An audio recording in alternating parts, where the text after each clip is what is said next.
సాయంకాలం 5 అవుతున్నా ఇంకా ఎండగానే ఉంది. మధ్యాహ్నం భోజనాలు లేట్ అవడంతో వంటిల్లు క్లీన్ చేయలేదు. సుగుణకు అది గుర్తొచ్చి ఇంకా అలసటగా ఉన్నా లేచింది. ఒక పక్క టీ పెట్టి రెండో వైపు గిన్నెలు క్లీన్ చేసేసింది. పనులన్నీ ఫాస్ట్గా చేయడం సుగుణకి ఉన్న చాలా సుగుణాలలో ఒకటి. ఇంతలో గేట్ చప్పుడు అయితే ఎవరా అని చూసింది. ఆడబడుచు రజని భర్త భానుమూతితో లోపలికి వస్తూ కనిపించింది. రజనీ వాళ్ళు శ్రీకాకుళంలో ఉంటారు. ఆమె భర్త కాలేజీలో పనిచేస్తాడు. 2 అబ్బాయిలు చదువులయ్యాక హైదరాబాద్లో ఉద్యోగాలు చేస్తున్నారు. సుగుణ భర్త రామరాజు ఒక ప్రైవేట్ స్కూల్లో అకౌంటెంట్. 3 పిల్లలు, అందులో 2 అమ్మాయిలు, 1 అబ్బాయి. మగపిల్లాడిని కనకపోతే ఊరుకోనంది అత్తగారు సీతాదేవి. రామరాజు కూడా తల్లి మాట జవదాటలేకపోయాడు. తల్లి సీతాదేవిని చూడ్డానికి రజని అప్పుడప్పుడు చెప్పా పెట్టకుండా ఇంటికి రావడం అలవాటే సుగుణకు. అందుకే ఎక్కువ ఆశ్చర్యపోకుండా "రెండి వదినా, బాగున్నారా అన్నయ్య గారు" అంటూ పలకరించింది. ఇంతలో వంటింట్లోంచి టీ పొంగిన చప్పుడు విని గబగబా లోపలికి పరిగెత్తింది.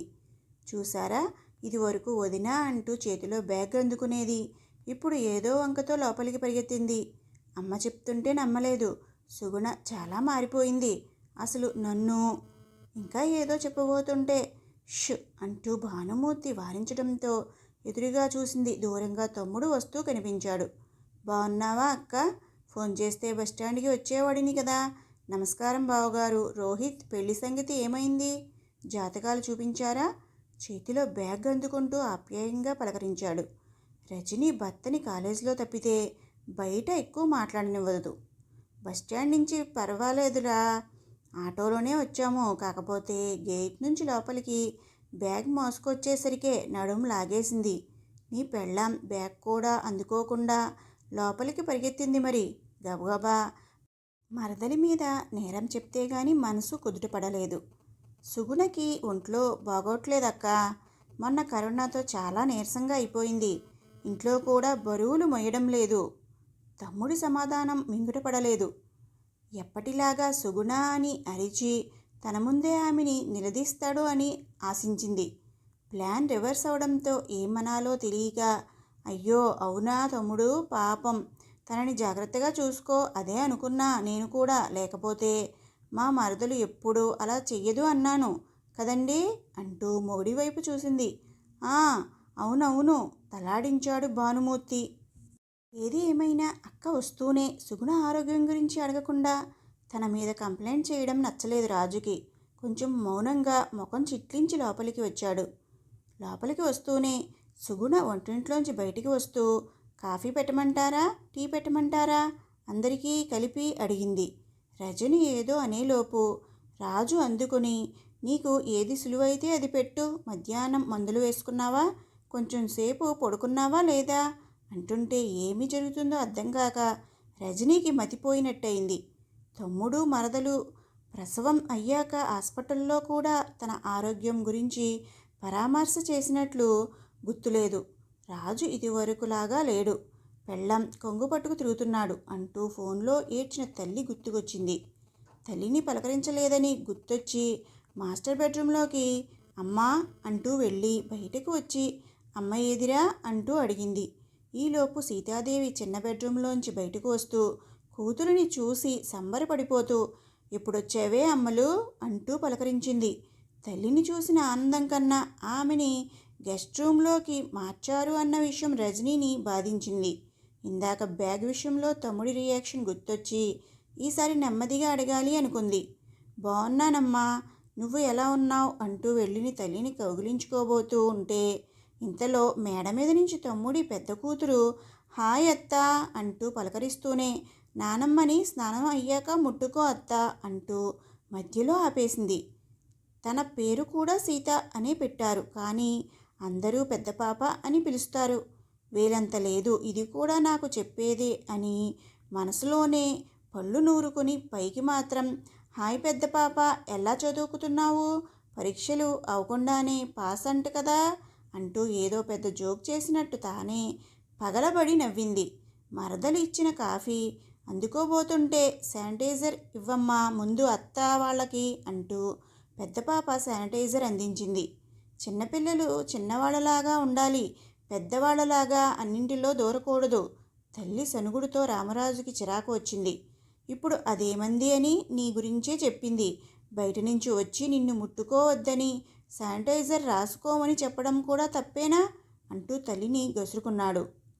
తమ్ముడు అలా కూతురిని వెనకేసుకురావడం, తల్లిని గసురుకోవడం అంతా వింతగా ఉంది రజనికి. భానుమూర్తికి అలానే ఉన్న మనసులో ఆనందపడ్డాడు. ఇప్పటికైనా బావమరిది భార్యా బిల్లల పట్ల శ్రద్ధ ప్రదర్శిస్తున్నందుకు. స్నానాలు చేస్తే కానీ ఊరుకోలేదు పెద్ద పాప. ఫ్రెష్ అయ్యాక అందరూ హాల్లో కూర్చున్నప్పుడు, అమ్మ గది ఎందుకు మార్చావుసావురా? నీకు తెలుసు కదా అమ్మకి పరిసరాలు మారితే నిద్ర పట్టదని. నాన్న ఉంటే ఇలా చేసేవాడివా? గొంతులో బాధ నటిస్తూ నెమ్మదిగా అడిగింది తమ్ముడిని. సుగుణకి కరోనా వచ్చినప్పుడు క్వారంటైన్ ఉండాలని చెప్పారు. అటాచ్డ్ బాత్రూమ్ కూడా ఉండాలంటే అప్పుడు రూమ్ మారాల్సి వచ్చింది. మొక్కుబడిగా తమ్ముడు ఇచ్చిన సంజాయిషి రుచించలేదు రజనీకి. అయినా ఏమీ అనలేక ఏదో ఫోన్ మాట్లాడే వంకతో అక్కడి నుండి వెళ్ళిపోయింది. రాత్రి భోజనాలు అయ్యాక రూమ్లోకి వెళ్తున్న రామరాజుకి కరోనా కాదు, దాని బొంద కాదు, వంక, దాని కళ్ళు ఎప్పుడూ నాగది మీదే. ఇప్పుడు వీడి కళ్ళు కూడా మూసుకుపోయాయి. నన్ను నీతో తీసుకుపోవే అమ్మలు, ఇంకా నేను ఇక్కడ ఉండలేను అంటూ తల్లి అక్కతో అంటున్న మాటలు వినిపించాయి. ఏమీ మాట్లాడకుండా గదిలోకి వెళ్ళాడు. అక్కడ రాత్రి ఎవరు ఎక్కడ పడుకోవాలి అనే డిస్కషన్ జరుగుతున్నాయి. మీరు హాల్లో దివాన్ మీద పడుకోండి, పెద్ద పాప సోఫాలో, చిన్నపాప అత్తగారి పక్కన పడుకుంటే నేను చిన్న హాల్లో కింద పక్క వేసుకుని పడుకుంటాం. వదిన వాళ్ళు ఈ రూమ్లో పడుకుంటారు. ఇంకా ఏదో చెప్పబోతున్న భార్యని ఇంకా చెప్పొద్దు అని చేత్తో వారించాడు. అక్క అని రజనీని పిలిచాడు. ఏంటిరా తమ్ముడు అంటూ తల్లితో మంతనాలు ఆపి బయటకు వచ్చింది రజనీ. నువ్వు అమ్మ పక్కన పడుకో, బావగారు హాల్లో దివాన్ మీద పడుకుంటారు. ఇదిగో పిల్లో, బెడ్షీట్ అంటున్న తమ్ముడి మాటలు అర్థం కానట్లు అయోమయంగా చూస్తూ ఉండిపోయింది. ఈలోపు రాజు హాల్లోకి వెళ్ళి భానుమూర్తితో, పిల్లలకి ఉదయాన్నే ఆన్లైన్ క్లాసులు ఉన్నాయి, అక్కడ ఇక్కడ పడుకుంటే ఉదయాన్నే లేవలేరు. పెద్ద పాప రాత్రి ఎక్కువసేపు చదువుతుంది, అందుకే ఏమీ అనుకోవద్దు బావగారు, బెడ్రూమ్ ఇవ్వలేను. హాల్లో దివాన్ మీద పడుకుందికి ఇబ్బంది ఏమీ లేదు కదా అనేసరికి ఏమీ చెప్పాలో తెలియక పర్లేదు రాజు అని గట్టిగా అనబోయి రజనీ భయంతో నెమ్మదిగా గుణికాడు. రజనీకి అవమానంతో మనసు రగిలిపోతుంది. ఇంటి అల్లుడిని హాల్లో పడుకోమంటావా? ఇంకో సమయంలో అయితే బ్యాగ్ సర్దుకుని వెళ్ళిపోయేదే. కానీ వచ్చిన సందర్భం గుర్తొచ్చి మౌనంగా తల్లి గదిలోకి వెళ్ళి పడుకుంది. కొంచెం సేపటికి మేనలుడు వాసు వెళ్ళి, అత్త నేను కూడా ఇక్కడే పడుకోనా అని అడిగితే గసిరి వెనక్కి పంపించేయడం రాజు గమనిస్తూనే ఉన్నాడు. రాత్రి నిద్రపట్టక ఎన్నో ఆలోచనలు, తాను గతంలో చేసిన వేల తప్పులు, సుగుణ పడిన బాధలు అన్నీ. రాజు తండ్రి శ్రీనివాసరావు చిన్న వ్యాపారి, కొంచెం రాజకీయాల్లో కూడా చురుకుగా ఉండేవాడు. ఇల్లు ఎక్కువ పట్టేది కాదు. తల్లి సీతాదేవి వంట, అమ్మలక్కలతో ముచ్చట్లు, సినిమాలు ఇవి తప్ప పిల్లల చదువులు ఎక్కువగా పట్టించుకోలేదు. వీటన్నిటితో రాజు చదువు అరాకొర మార్కులతో గడిచిపోయింది. ఏదో తెలిసిన ప్రైవేట్ స్కూల్లో ఉద్యోగం కూడా తండ్రి రికమెండేషన్తోనే వచ్చింది. స్వతహాగా డబ్బున్న వాళ్లే అయినా అక్క రజనీ కట్నం, చెల్లి రాగిణి అమెరికా సంబంధం, వాళ్ళు కోరిన ఆడంబరపు పెళ్లి ఖర్చు, రాజకీయాల్లో పెట్టుబడి ఇవన్నీ కలిపి ఆఖరికి ఇల్లు తప్ప ఏమీ మిగలలేదు రాజుకి. పెద్దగా ఆస్తులు, చదువులు ఏమీ లేని రాజుకు పెళ్లి సంబంధాలు తేవడానికి కూతుళ్ళ పెళ్ళిళ్ళ కన్నా ఎక్కువ తిరగాల్సి వచ్చింది శ్రీనివాస్కి. ఆఖరికి తన స్నేహితుడి కూతురిని కట్నం లేకుండా చేసుకుందామని అడిగి కుదుర్చుకొని వచ్చాడు. సుగుణ లాంటి అమ్మాయి కోడలు అంటే సంతోషిస్తుంది భార్య అనుకున్నాడు. కానీ సీతాదేవికి కట్నం లేకుండా కోడల్ని తెచ్చుకోవడం నామోషి అనిపించింది. పెళ్లికి ఒప్పుకోను అంటూ ఎదురు తిరిగింది. రాజుకి సుగుణ చిన్నప్పటి నుంచి తెలుసు. అందం, చదువు అన్నింటికన్నా ఎంతో హుందాతనం. తనతో పెళ్ళి అంటే ఎంతో అదృష్టంగా భావించాడు. అయినా తల్లికి ఎదురుగా నిల్చుని నాకు సుగుణ కావాలి అని అడిగే ధైర్యం లేదు. ఒకరోజు తండ్రి, తల్లి మాట్లాడుకుంటూ రాజుని పిలిచారు. శ్రీనివాస్ మాట్లాడడం మొదలుపెట్టాడు. చూడు సీత, కట్నం తెచ్చే కోడలు భర్తకి కూడా మంచి ఉద్యోగం ఆస్తులు కావాలని కోరుకోవచ్చు. మరి మనకి అవి ఏమీ లేవు కదా. రాజుకి మొన్న శ్రావణ మాసంతో 30 నిండాయి. నాకు ఇంకా ఓపిక లేదు. నువ్వు ఇంకా మంచి సంబంధం తేగలిగితే తెచ్చుకో అంటూ రాజు వైపు చూస్తూ, ఇది నీ జీవితం, నువ్వు కూడా మాట్లాడితే బాగుంటుంది అని ముగించాడు. సీతాదేవి నోరు తెరిచి ఏదో చెప్పేలోపు, అమ్మా నాకు సుగుణని చేసుకోవాలనుంది అంటూ రాజు మనసు విప్పాడు. చేసేదేమీ లేక ఒప్పుకున్నా, కూతుర్ల దగ్గర చుట్టాల దగ్గర ముష్టి సంబంధం చేసుకుంటున్నాం, అత్తగారి లాంఛనం లేకపోతే పోయే, ఆడబడుచులకు కూడా ఏమీ లేవు అంటూ ముక్కు చిదుతూ తల్లి ఏడుస్తుంటే రాజుకి తల్లి మనసు బాధ పెట్టిన తప్పు చేశానా అనిపించేది. పెళ్ళికి ముందు రోజు కొంగుతో కళ్ళు తుడుచుకుంటూ కొడుకుతో, చూడు రాజు, నువ్వు ఇష్టపడ్డావు అని ఒప్పుకున్నాను. నువ్వు కూడా నా మీద గౌరవం ఉంచుకొని నా మాటలకు విలువ ఇస్తాను, పెళ్ళం కొంగు పట్టుకొని తిరగను అని నాకు ఒట్టు వేసి చెప్పు అంది సీత. రాజు ఒట్టు వేసేశాడు. గుండెల్లో ఉన్న సుగుణ ఇంట్లోకి వచ్చింది. అయినా రాత్రి గదిలో తప్పితే పగలు మాట్లాడాలంటే భయం. అమ్మ ఏమనుకుంటుందో అని. సినిమాకి వెళ్ళాలంటే ఇంట్లో అందరూ కలిపి వెళ్ళాల్సిందే. ఆఖరికి తిరుపతి అయినా ఇద్దరే వెళ్ళాలనుకుంటే చెల్లి రాగిణి, భర్త, పిల్లలు అందరితో కలిపి వెళ్ళాల్సి వచ్చింది. ఇద్దరి మధ్య ఎక్కువ అనురాగమాలికలు వీచేలోపే పిల్లలు తండ్రి పోవడం బాధ్యతలతో ఏ రోజు సుగుణ భర్తగా ప్రవర్తించలేదు. పెద్ద పాప నార్మల్ డెలివరీ అయినా చిన్న పాప డెలివరీ సీరియస్ అయ్యి సిజేరియన్ చేయాల్సి వచ్చింది. అప్పుడు మధ్యలో ఆపరేషన్ థియేటర్లోంచి నర్సు బయటకు వచ్చి ఫ్యామిలీ ప్లానింగ్ చేసేయమంటారా అని అడిగినప్పుడు కూడా తల్లి వైపు చూడడం తప్ప సుగుణ భర్తగా ఆలోచించలేకపోయాడు. నీకు నాన్న మళ్ళీ కొడుకుగా పుట్టాలి, నేను ఆడించాలి అన్న తల్లి ఆశ ముందు భార్య ఆరోగ్యం అసలు విషయమే కాదు అనిపించింది. ఇలా శ్రవణకుమారుడిలా ఊరిలో బంధువుల్లో పేరు తెచ్చుకున్న రాజు జ్ఞానోదయానికి కారణం మరి ఎవరో కాదు, ఎందరినో ఆడించిన ఓడించిన మన కరోనా. సుగుణ తండ్రి రాఘవయ్య చిన్న వ్యాపారి. ఫోన్ బూత్, పాల ప్యాకెట్లు, అలా కాలాన్ని బట్టి వ్యాపారాలు మారుస్తూ సంసారాన్ని నెట్టుకొస్తున్నాడు. సుగుణ బాల్యం పెద్ద లగ్జరీగా కాకపోయినా దేనికి లోటు లేకుండా గడిచేది. తమ్ముడు రవికి సుగుణకి 5 సంవత్సరాల తేడా. తమ్ముడు అక్కతో ఎంతో ప్రేమగా ఉండేవాళ్ళు. ఇంట్లో సుగుణ ఏది అంటే అదే అందరికీ వేదం. తల్లి సుమిత్ర ఎక్కువ చదువుకోలేదు. చాలా సరళ స్వభావురాలు. కూతురు తనలా కాకుండా చదువుకుని ఉద్యోగం చెయ్యాలి అని ఆశపడేది. సుగుణ చదువులో ఆటల్లో చాలా చురుగ్గా ఉండేది. స్కూల్కి సైకిల్ మీద వెళ్ళేటప్పుడు చాలామంది అబ్బాయిల కన్నా స్పీడ్గా వెళ్ళేదని పేరు తెచ్చుకుంది. టీచర్స్ కూడా స్కూల్లో చాలా ప్రోగ్రాంలకు సుగుణ పేరు సూచించేవారు. 10th బ్యాడ్మింటన్లో డిస్ట్రిక్ట్ లెవెల్లో ఫస్ట్ వచ్చింది. కానీ కాబోయే కోడలు అందరి ముందు ఆటలు ఆడడం సుగుణ మేనత్తకు ఇష్టం లేదు.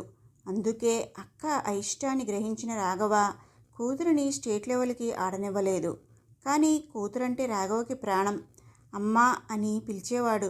షాపుకి వచ్చిన వాళ్ళందరికీ కూతురు మెడల్స్, మార్క్స్ అన్నింటి గురించి ఎంతో గర్వంగా చెప్పేవాడు. ఇంటర్ అయ్యాక ఇంజనీరింగ్ చేస్తానంది. కానీ సుగుణ బావ బీఎస్సీ చదవడంతో దానికి అడ్డు చెప్పింది మేనత్త. దానితో ఊర్లో ఉన్న విమెన్స్ కాలేజీలో బీఎస్సీ జాయిన్ అయింది. సరిగ్గా అప్పుడే కుటుంబంలో ఆస్తి గొడవలు. సుగుణకి వివరాలు ఎక్కువ తెలియవు కానీ మేనత్త మాట్లాడడం మానేసింది అని, బావకి బయట సంబంధాలు చూస్తోంది అని తల్లి తండ్రి మాట్లాడుకుంటుంటే వినింది. అయితే తాను పీజీ కూడా చేయొచ్చు, మేనత్త అడ్డు లేదు అని సంబరపడిపోయింది. కానీ ఈ లోపల ఒక పెద్ద కష్టం వచ్చింది. సుమిత్రకి కిడ్నీ ప్రాబ్లం ఉంది అని తెలిసింది. కొంతకాలం మందులు, తర్వాత డయాలసిస్, వీటన్నిటితో రాఘవరావు ఆర్థికంగా చాలా దిగజారిపోయాడు. ఎక్కడ ఎంత అప్పు చేస్తున్నాడో కూడా తెలియకుండా దొరికిన ప్రతి చోట అప్పు చేశాడు. ఇంటి పనులు, తల్లిని డయాలసిస్కి తీసుకెళ్లడం, తనకి ఆయాసం ఎక్కువైతే టైంకి మందులు ఇవ్వడం, ఇలా వీటితో సుగుణ చదువు ఆగిపోయింది. 2 సంవత్సరాలు గడిచాక ఒక రాత్రి జీవితంతో పోరాడి అలసిపోయిన సుమిత్ర నిద్రలోనే ప్రపంచం నుండి సెలవు తీసుకుంది. రాఘవరావు మనస్తమితం లేనివాడిలాగా అయిపోయాడు. ఎప్పుడో రాత్రికి ఇంటికి చేరేవాడు. సుగుణ తమ్ముడు అప్పుడే 10th క్లాస్కి వచ్చాడు. వంటతో పాటు షాప్ చూసుకోవడం, తమ్ముడి చదువు కూడా తోడయ్యాయి సుగుణకి. సరిగ్గా అదే సమయానికి శ్రీనివాస్ సుగుణని తన కొడుకుకి చేసుకుంటాను అని ఇంటికి వచ్చి అడిగాడు. తండ్రి తనకు చెప్పకుండా పెళ్లికి మాట ఇవ్వడం సుగుణకి నచ్చలేదు. ఏదైనా జాబ్ చూసుకొని తమ్ముడు తండ్రి కొంచెం స్థిమితపడే వరకు పెళ్లి చేసుకోకూడదు అని నిర్ణయించుకుంది సుగుణ. ఈ లోపల సుగుణ మేనత్త ఒకరోజు ఇంటికి వచ్చింది. బావ ప్రేమ వివాహం చేసుకున్నాడు. బావ చేసుకున్న అమ్మాయికి అత్తకి పొత్తు కుదరడం లేదు. అది సుగుణకి అర్థమైంది. తనతో బావ పెళ్లి విషయం ఎలా ఉన్నా అత్త అంటే చాలా అభిమానం సుగుణకి. పాత విషయాలు ఏమీ మనసులో పెట్టుకోకుండా అత్తని మనస్ఫూర్తిగా ఆహ్వానించింది. కొంతకాలం అత్త ఇంట్లో ఉంటే తండ్రి కోలుకుంటాడు అని ఆశించింది. ఒకరోజు మేనత్త సుగుణని పిలిచింది. నేను ఎంతో దురదృష్టవంతురాలిని. నిన్ను కోడలుగా పొందలేకపోయాను. ఒక రకంగా మీ అమ్మ దిగులుతో మంచం ఎక్కడానికి, దాని చావుకి కూడా నేను కారణం. నా కర్మకి తగ్గ ఫలితం అనుభవిస్తున్నాను. నా కొడుకు కోడలు కెనడా వెళ్ళిపోతున్నారట. నేను మాత్రం ఎక్కడ ఉంటాను? నా తమ్ముడి దగ్గర తప్ప. నాన్న గురించి తమ్ముడి గురించి బెంగ పెట్టుకోకు. నేను చూసుకుంటాను. నాన్న చూపించిన పెళ్లి చేసుకో తల్లి, నా బంగారు కదా అంటూ సుగుణని పెళ్లికి ఒప్పించింది. అలా సుగుణ రాజుల పెళ్ళి ఎక్కువ ఆడంబరాలు లేకుండా సింపుల్గా జరిగిపోయింది. పెళ్లిలో రాజు ముఖంలో సంతోషం, చిరునవ్వు చూసి రాజుకి తనంటే ఇష్టమే అని గ్రహించింది. పెళ్ళి అయిన 3 రోజులకి ఆ రోజు కార్యం అనగా వంటగదిలోకి సుగుణ ఒంటరిగా ఉన్నప్పుడు వచ్చి ఏ కూర అని అడిగాడు. వంకాయ అని చెప్తే నాకు గుత్తి వంకాయ కూర అంటే చాలా ఇష్టం అన్నాడు. అదే సుగుణతో రాజు మొదటి సంభాషణ. తర్వాత చాలా అలాంటివి మాటలే. పవిత్ర బంధం సినిమా చూసావా? ఎప్పుడు అందులో సౌందర్య లాంటి భార్య కావాలని అనుకునేవాడిని. నీకు ముగ్గు వేయడం వచ్చా? నాకు వెంకటేష్ అంటే చాలా ఇష్టం. రాజు ఎప్పుడు తన ఇష్టాలు చెప్పడం తప్ప నీకేమీ ఇష్టం అని తనని ఎప్పుడూ అడగకపోవడం గమనించింది సుగుణ. పెళ్లికి ముందు చాలా పుస్తకాలు చదివేది. దాంతో కొంచెం మానసిక పరిపక్వత ఉంది. దానితో భర్త తన ఇష్టాలు అడగకపోవడానికి కారణం పెంపకలోపం, తెలివిలేనితనం తప్ప చెడువాడు కాదు అని గ్రహించింది. సుగుణకు చిన్నప్పటి నుండి కొంచెం దేవుడు భక్తితో పాటు కర్మ మీద కూడా నమ్మకం. మనం కరెక్ట్గా ఉంటే నెమ్మదిగా మంచి రోజులు వస్తాయి అని నమ్మేది. అందుకే అత్తగారు ఆడబడుచులు ఏమన్నా మౌనంగా ఉండిపోయేది. పెళ్ళి అయిన కొత్తలో ఒకరోజు మామగారు పిలిచి అడిగారు, మళ్ళీ చదువుకుంటావా సుగుణ అని. సుగుణ నోరు విప్పే లోపల సీతాదేవి గయ్యమని లేచింది. ఇప్పుడు చదువుతూ కూర్చుంటే పిల్లలు ఎప్పుడు కంటారు అని. ఇలాంటి అత్తగారులు సునీత విలియమ్స్కు ఉంటే ఆమెను కూడా పిల్లల్ని కన్నాక స్పేస్కి వెళ్ళు అంటారేమో. కాలం గబగబా తిరిగిపోయింది. తండ్రి కష్టాలు తెలిసిన సుగుణ ఏనాడు పుట్టింట్లో తన బాధలు చెప్పుకోలేదు. అన్నింటికీ సర్దుకుపోవడం అలవాటు అయిపోయింది. కానీ జీవితంలో పిల్లలు రాకతో ఎంతో జీవం వసంతం వచ్చాయి. మొత్తం ప్రపంచం పిల్లలు, వారి సంతోషం శ్రేయస్సు అంతే. వాళ్ళలో ఆనందం వెతుక్కునేది. రెండో పాప పుట్టాక శ్రీనివాస్ గుండెపోటుతో సడన్గా మరణించాడు. అప్పుడు నుంచి ఫైనాన్షియల్గా ప్రాబ్లమ్స్ వచ్చినా పొదుపుగా సంసారం జరపడం అలవాటు అయింది. తర్వాత కొడుకు పుట్టడంతో సీతాదేవి దెప్పుళ్ళు కొంచెం తగ్గాయి. మామయ్య గారి పేరు మీద ఉన్న ఎల్ఐసి డబ్బులు రావడంతో కొంచెం డబ్బు ఇబ్బందులు తగ్గాయి. పెద్ద పాప సీతకి 14 సంవత్సరాలు, చిన్న పాప గీత 12 సంవత్సరాలు, బాబు వాసుకి 6 సంవత్సరాలు వచ్చాయి. ఒకరోజు అత్తగారి అక్క మనవరాలు లక్ష్మి పెళ్ళి విజయనగరంలో. దగ్గర చుట్టాలవడంతో వెళ్ళక తప్పలేదు. కరోనా భయంతో సీతాదేవి తాను పిల్లలు ఇంట్లో ఉంటాం, నువ్వు సుగుణ వెళ్ళండి అని కొడుకుతో. పెళ్ళి అయ్యాక పెద్దత్తగారు సుగుణని మనవరాలితో సత్యనారాయణ వ్రతానికి తోడుగా అత్తగారింటికి వెళ్ళమంది. దాంతో సుగుణ పెళ్లికూతురుతో వైజాగ్ వస్తే ఈలోపు రాజు పెళ్ళి అయ్యి అప్పగింతలు అవకుండానే ఒక్కడూ వైజాగ్ వచ్చేశాడు. ఆ రోజు వైజాగ్లో రిసెప్షన్, మన్నాడు వ్రతం అయ్యాక మగ పెళ్ళి వాళ్ళు వాళ్ళ కారులో ఇంట్లో దింపుతామన్నారు. తెల్లారితే సుగుణ ఇంటికొస్తుంది అనగా రాజుకి రాత్రి రిసెప్షన్ అయ్యాక ఫోన్ వచ్చింది సుగుణ నుంచి. ఇక్కడ పెళ్ళికొడుకు పిన్నికి ఆయాసం వస్తే హాస్పిటల్కి తీసుకెళ్లారు. కోవిడ్ పాజిటివ్ వచ్చిందట. లక్ష్మిని తయారు చేయడం అన్నీ ఇద్దరం కలిసే చేశాము. ఎందుకైనా మంచిది అత్తయ్య గారి గదిలో క్వారంటైన్ అవుతాను అని. సరే, నేను అమ్మతో మాట్లాడి నీకు కాల్ చేస్తాను. కంగారు పడకు, జాగ్రత్త అని ఫోన్ పెట్టేశాడు. తల్లి దగ్గరికి వెళ్ళి జరిగింది చెప్పి ఎందుకైనా మంచిది దాన్ని నీ గదిలో క్వారంటైన్ ఉంచుదాం అన్నాడు. 14 రోజులు కోడలు ఏ పనులు చెయ్యదంటే గుండెల్లో రైళ్లు పరిగెత్తాయి సీతాదేవికి. ఎందుకురా కరోనా లేదు, కాకరకాయ లేదు. వాట్సాప్లో చూడు, వేడి నీళ్లతో స్నానం చేసి కషాయం తాగితే చాలు. ఇప్పుడు అది 14 రోజులు ఒక గదిలో కూర్చుంటే ఇంట్లో పనులు ఎవరు చేస్తారు? అయినా నా గది ఎలా ఇవ్వగలను? నాకు పక్క మారితే నిద్ర పట్టదు. పైగా షుగర్ వల్ల రాత్రంతా బాత్రూమ్ వెళ్ళడం రావడం. చిన్న గదిలో పడుకుంటే హాల్లోకి వరకు వెళ్ళాలి అంటూ తల్లి ఖచ్చితంగా చెప్పేసరికి ఏమి చెయ్యాలో అర్థం అవ్వలేదు రాజుకి. ఇంతలో మళ్ళీ సుగుణ ఫోన్ చేస్తే తల్లి అన్న మాటలు చెప్పాడు. సుగుణ మౌనంగా ఫోన్ పెట్టేసింది. సుగుణ మామూలుగా నిబ్బరంగా ఉంటుంది. కానీ ఒకవేళ తనకి కోవిడ్ వస్తే తన వల్ల పిల్లలకు, భర్తకు లేదా అత్తగారికి వస్తే అనే ఆలోచనలు ఆందోళన కలిగించాయి. ఇంకా అన్నం తినిపించమనే కొడుకు, పక్కనే పడుకుంటే గాని నిద్రరాని చిన్న కూతురు, తను లేకుండా హోంవర్క్ కూడా చెయ్యని పెద్ద కూతురు, పిల్లలందరూ కళ్ళ ముందు తిరుగుతున్నారు. ఆరోగ్యం విషయంలో సర్దుబాటు తగదు అనిపించింది. జీవితంలో ఇది మౌనంగా ఉండే సమయం కాదు, పోరాడాలి అని నిర్ణయం తీసుకుంది. భర్తకు ఫోన్ చేసి అత్తయ్య గారి గదిలో బాల్కనీ తలుపు తీసి ఉంచండి, నేను పెరటి తలుపులోంచి వస్తాను. అత్తయ్య గారికి కొన్ని చీరలు అవి గెస్ట్ రూమ్లో పెట్టండి. కొన్ని రోజులు ఆవిడ అక్కడ పడుకుంటారు. పక్కింటి రమకి చెప్తాను, కొంచెం కూర పప్పు చేసి క్యారేజ్లో ఇస్తుంది. అత్తయ్య గారు ఎలక్ట్రిక్ కుక్కర్లో అన్నం పెట్టేసుకోవచ్చు. పెరుగు ప్యాకెట్స్ కొందాం. బ్రేక్ఫాస్ట్ బ్రెడ్ లేదా పెరుగన్నం ఇచ్చేయొచ్చు. వాసుబాబు స్నానం మీరు చేయిస్తే చిన్నపాప స్నానం జడలు పెద్దపాప చూసుకుంటుంది. నేను కనీసం 7 రోజులు క్వారంటైన్ ఉంటాను. రాజుకి మాట్లాడే అవకాశం ఇవ్వకుండా ఆదేశాలు మాత్రం ఇచ్చేసి ఫోన్ పెట్టేసింది. రాజుకి ఒక క్షణం ఏమీ జరుగుతుందో అర్థం కాలేదు. సుగుణ అలా మాట్లాడగా ఎప్పుడూ చూడలేదు. తల్లితో ఏం చెప్పాలో ఎలా చెప్పాలో అర్థం కాలేదు. హాల్లోకి వెళ్ళి తల్లి పక్కన కూర్చున్నాడు. తల్లికి టీవీ సీరియల్లో మునిగిపోయి ఉంది. అమ్మా అని పిలిచాడు. అంది టీవీ వైపే చూస్తూ. ఏమీ లేదులే, మాటలు తడబడ్డాయి. సరే అయితే పెద్ద పాపకి చెప్పు అన్నాలు పెట్టుకుని తినేయమని. మనం సీరియల్ అయ్యాక తిందాం. ఎప్పుడు చూసినా సీరియల్. సుగుణ ఎలా ఉందో అనే ఆలోచన కూడా లేదు ఈవిడకు. చిరాకు కలిగింది రాజుకి. గేట్ దగ్గర సిగరెట్ కాలుస్తూ రోడ్డు వైపే చూస్తూ నించున్నాడు. అరగంట తరువాత పెళ్లివాళ్లు అరేంజ్ చేసిన అంబులెన్స్లో సుగుణ దిగింది. వచ్చావా అంటూ బ్యాగ్ అందుకోబోయాడు.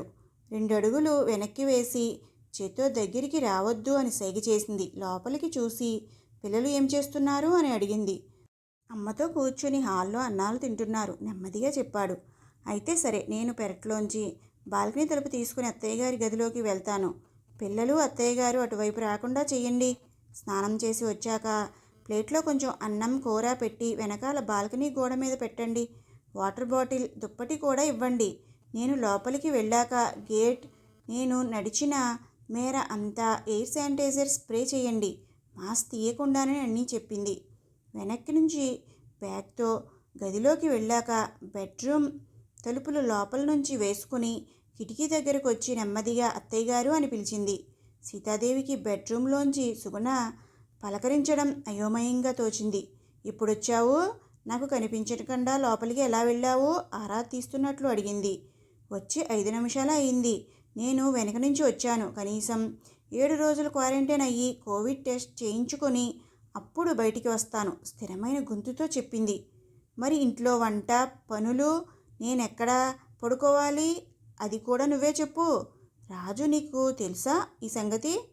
కరోనా వంకతో నా మీద పనులు రుద్దితే ఊరుకోను. అసలే ఈ మోకాళ్ళ నొప్పులు ఇంకా ఏదో అంటుంటే.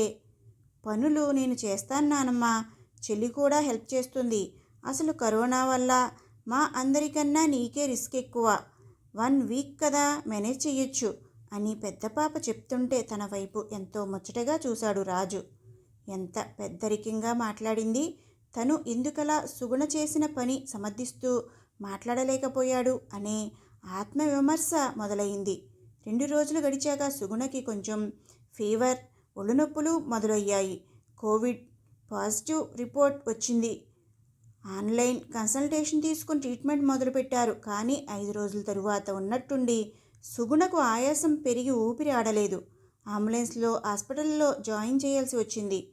ఆక్సిజన్ పెట్టారు. 2 రోజులు ఐసీలో కూడా ఉండాల్సి వచ్చింది.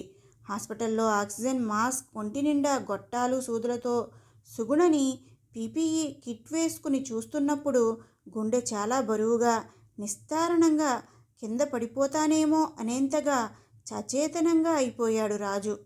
సుగుణకు ఏమైనా అయితే అనే ఆలోచనకే పిచ్చి పట్టేలా ఉంది. ఆమె కొంచెం బరువు తక్కువ ఉన్నారు. హెచ్పి కూడా తక్కువగా ఉంది. పైగా మైల్డ్ ఆస్తమా కూడా. అందుకే చిన్న వయసు అయినా సీరియస్ అయ్యింది. డాక్టర్ చెప్తుంటే సుగుణకు ఇన్ని ఆరోగ్య సమస్యలు ఉండడం తన నిర్లక్ష్యం అయితే అవి తనకు తెలియకపోవడం మాత్రం క్షమించలేని నేరం అనిపించింది. ఇంటికి వచ్చిన హాస్పిటల్ బెడ్ మీద నిస్సహాయంగా పడుకున్న సుగుణ కళ్ళ ముందు మెదులుతోంది. కానీ తన తప్పుకి పిల్లలు తల్లిలేనివారు అవుతారేమో. దేవుడా, కావాలంటే నన్ను క్షమించు, కానీ సుగుణని కాపాడు.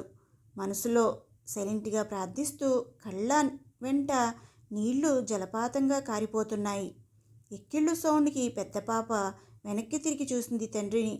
ఏడవకు నాన్న, అమ్మకి ఏమీ కాదు అని కూతురు దగ్గరికి వచ్చి కళ్ళు తుడుస్తుంటే ఆ స్పర్శలో తల్లితో కూడా ఎప్పుడూ ఎరుగని మాతృప్రేమ చవిచూశాడు. దూరంగా ఏం జరుగుతుందో, హాస్పిటల్ నుంచి వచ్చిన తండ్రి ఎందుకు ఏడుస్తున్నాడో అర్థం కాక వెదురుచూపులు చూస్తున్న చిన్న కూతురిని, కొడుకుని దగ్గరికి రమ్మని పిలిచి 3 పిల్లలని ఒక్కసారి ఆలింగనం చేసుకున్నాడు. ఆ రోజు రాత్రి పిల్లలను తన పక్కనే పడుకోబెట్టుకున్నాడు. మన్నాడు ఉదయాన్నే లేచి స్నానం చేసి శివుడి గుడికి వెళ్ళి అభిషేకం చేయించి విభూతి ప్రసాదం తీసుకుని హాస్పిటల్కి వెళ్ళాడు. వెళ్ళగానే ఒక శుభవార్త. ఆక్సిజన్ లెవెల్స్ రైజ్ అయ్యాయి. ఐసీయూ నుంచి కోవిడ్ వార్డులోకి మార్చారు సుగుణని అని మనసంతా ఎంతో ఆనందం. కోవిడ్ ప్రోటోకాల్తో సంబంధం లేకుండా వెళ్ళి సుగుణని కౌగిలించుకొని ఆమె కళ్ళలోకి చూస్తూ, నువ్వు లేకపోతే బతకలేను, ఇంకెప్పుడు ఇలా భయపెట్టకు అని చెప్పాలనిపించింది. కాదు, అలా చెప్పకూడదు. నీకెప్పుడు ఇంకోసారి ఇలాంటి పరిస్థితి రానివ్వను. కంటి పాపలాగా చూసుకుంటాను. అవును, అలానే చెప్పాలి. తనలో తానే మాట్లాడుకుని ఆనందపడ్డాడు. 12 రోజుల తరువాత హాస్పిటల్ నుంచి డిశ్చార్జ్ అయిన ఇంటికి వచ్చిన సుగుణకు ఇంట్లో ఒక కొత్త రాజు ఎదురుపడ్డాడు. భర్తలో ఎప్పుడూ చూడని అనురాగం, తండ్రిగా పిల్లల పట్ల ఎన్నడూ ఎరుగని మమకారం ఆమెని ఉక్కిరిబిక్కిరి చేశాయి. కొంచెం కొంచెం సుగుణ కోలుకుంటుంది. ఇంతలో రాజుకి ఒకరోజు చెల్లి రాగిణి అమెరికా నుంచి ఫోన్ చేసింది. రాగిణి వరుసకు చెల్లి అయినా ఇద్దరి మధ్య సంవత్సరం మాత్రమే తేడా ఉండడంతో పేరుతో పిలుచుకోవడం అలవాటు ఇద్దరికీ. రాగిణి చిన్నప్పటి నుంచి చదువులో చురుకు. ఇంజనీరింగ్ మంచి మార్కులతో పాస్ అయ్యి వెంటనే ఇన్ఫోసిస్లో ఉద్యోగం కూడా తెచ్చుకుంది. అక్కడే సుధీర్తో ప్రేమలో పడింది. కులాలు వేరు అయిన అబ్బాయి కుటుంబం స్థితిగతులు, అబ్బాయి చదువు చూసి శ్రీనివాస్ పెళ్లికి అనుమతించాడు. సుధీర్ కుటుంబం పెళ్లి హైదరాబాద్లో జరగాలి అని కోరారు. అంత ఖర్చుకు శ్రీనివాస్ వెనకడుగు వేద్దాము అనుకున్నప్పుడు రాజు తండ్రిని ఒప్పించాడు. అవన్నీ తెలిసిన రాగిణికి అన్న రాజు అంటే ఎంతో అభిమానం. స్వతహాగా మంచితనం, చదువు, ఉద్యోగం వల్ల వచ్చిన హుందాతనం ఆమె మాటల్లో కనిపిస్తూ ఉంటాయి. వదినకి ఎలా ఉంది రాజు అడిగింది. ఇప్పుడు పర్వాలేదు, కానీ బాగా వీక్ అయింది చెప్పాడు. రాగిణి పలకరింపు ఎంతో ఊరడనిచ్చింది. కొన్ని రోజులు వంటకి కూడా ఎవరైనా దొరికితే పెట్టు. రోజు బయట నుంచి వచ్చేవాళ్ళు కాకుండా ఇంట్లోనే ఉండేవాళ్ళు అయితే బెటర్. ఏజెన్సీలు ఉంటాయి. మొన్న మా అత్తగారికి పెట్టాము. నీకు ఫోన్ నెంబర్ ఇస్తాను కావాలంటే. రాగిణి సలహా నచ్చింది రాజుకి. అమ్మ ఏమన్నా అదే మంచిది అనిపించింది.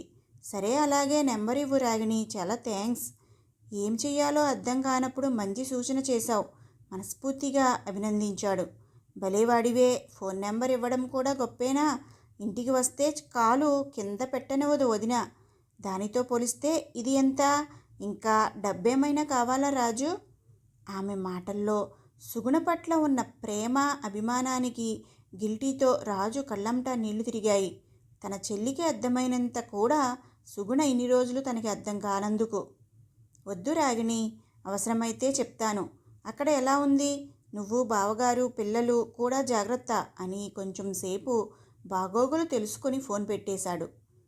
తర్వాత ఇంట్లో ఉండే వంట మనిషి గురించి తల్లితో చెప్పాడు. కానీ దానికి సీతాదేవి వెంటనే ససేమిరా అంది. ఎవరు పడితే వాళ్ళు వండితే నేను తింటానా అంటూ. వద్దులేండి, పిల్లలు కొంచెం సాయం చేస్తారు, నాకు ఇప్పుడు బాగానే ఉంది కదా అని సుగుణ కూడా అనేసరికి మౌనంగా ఉండిపోయాడు రాజు.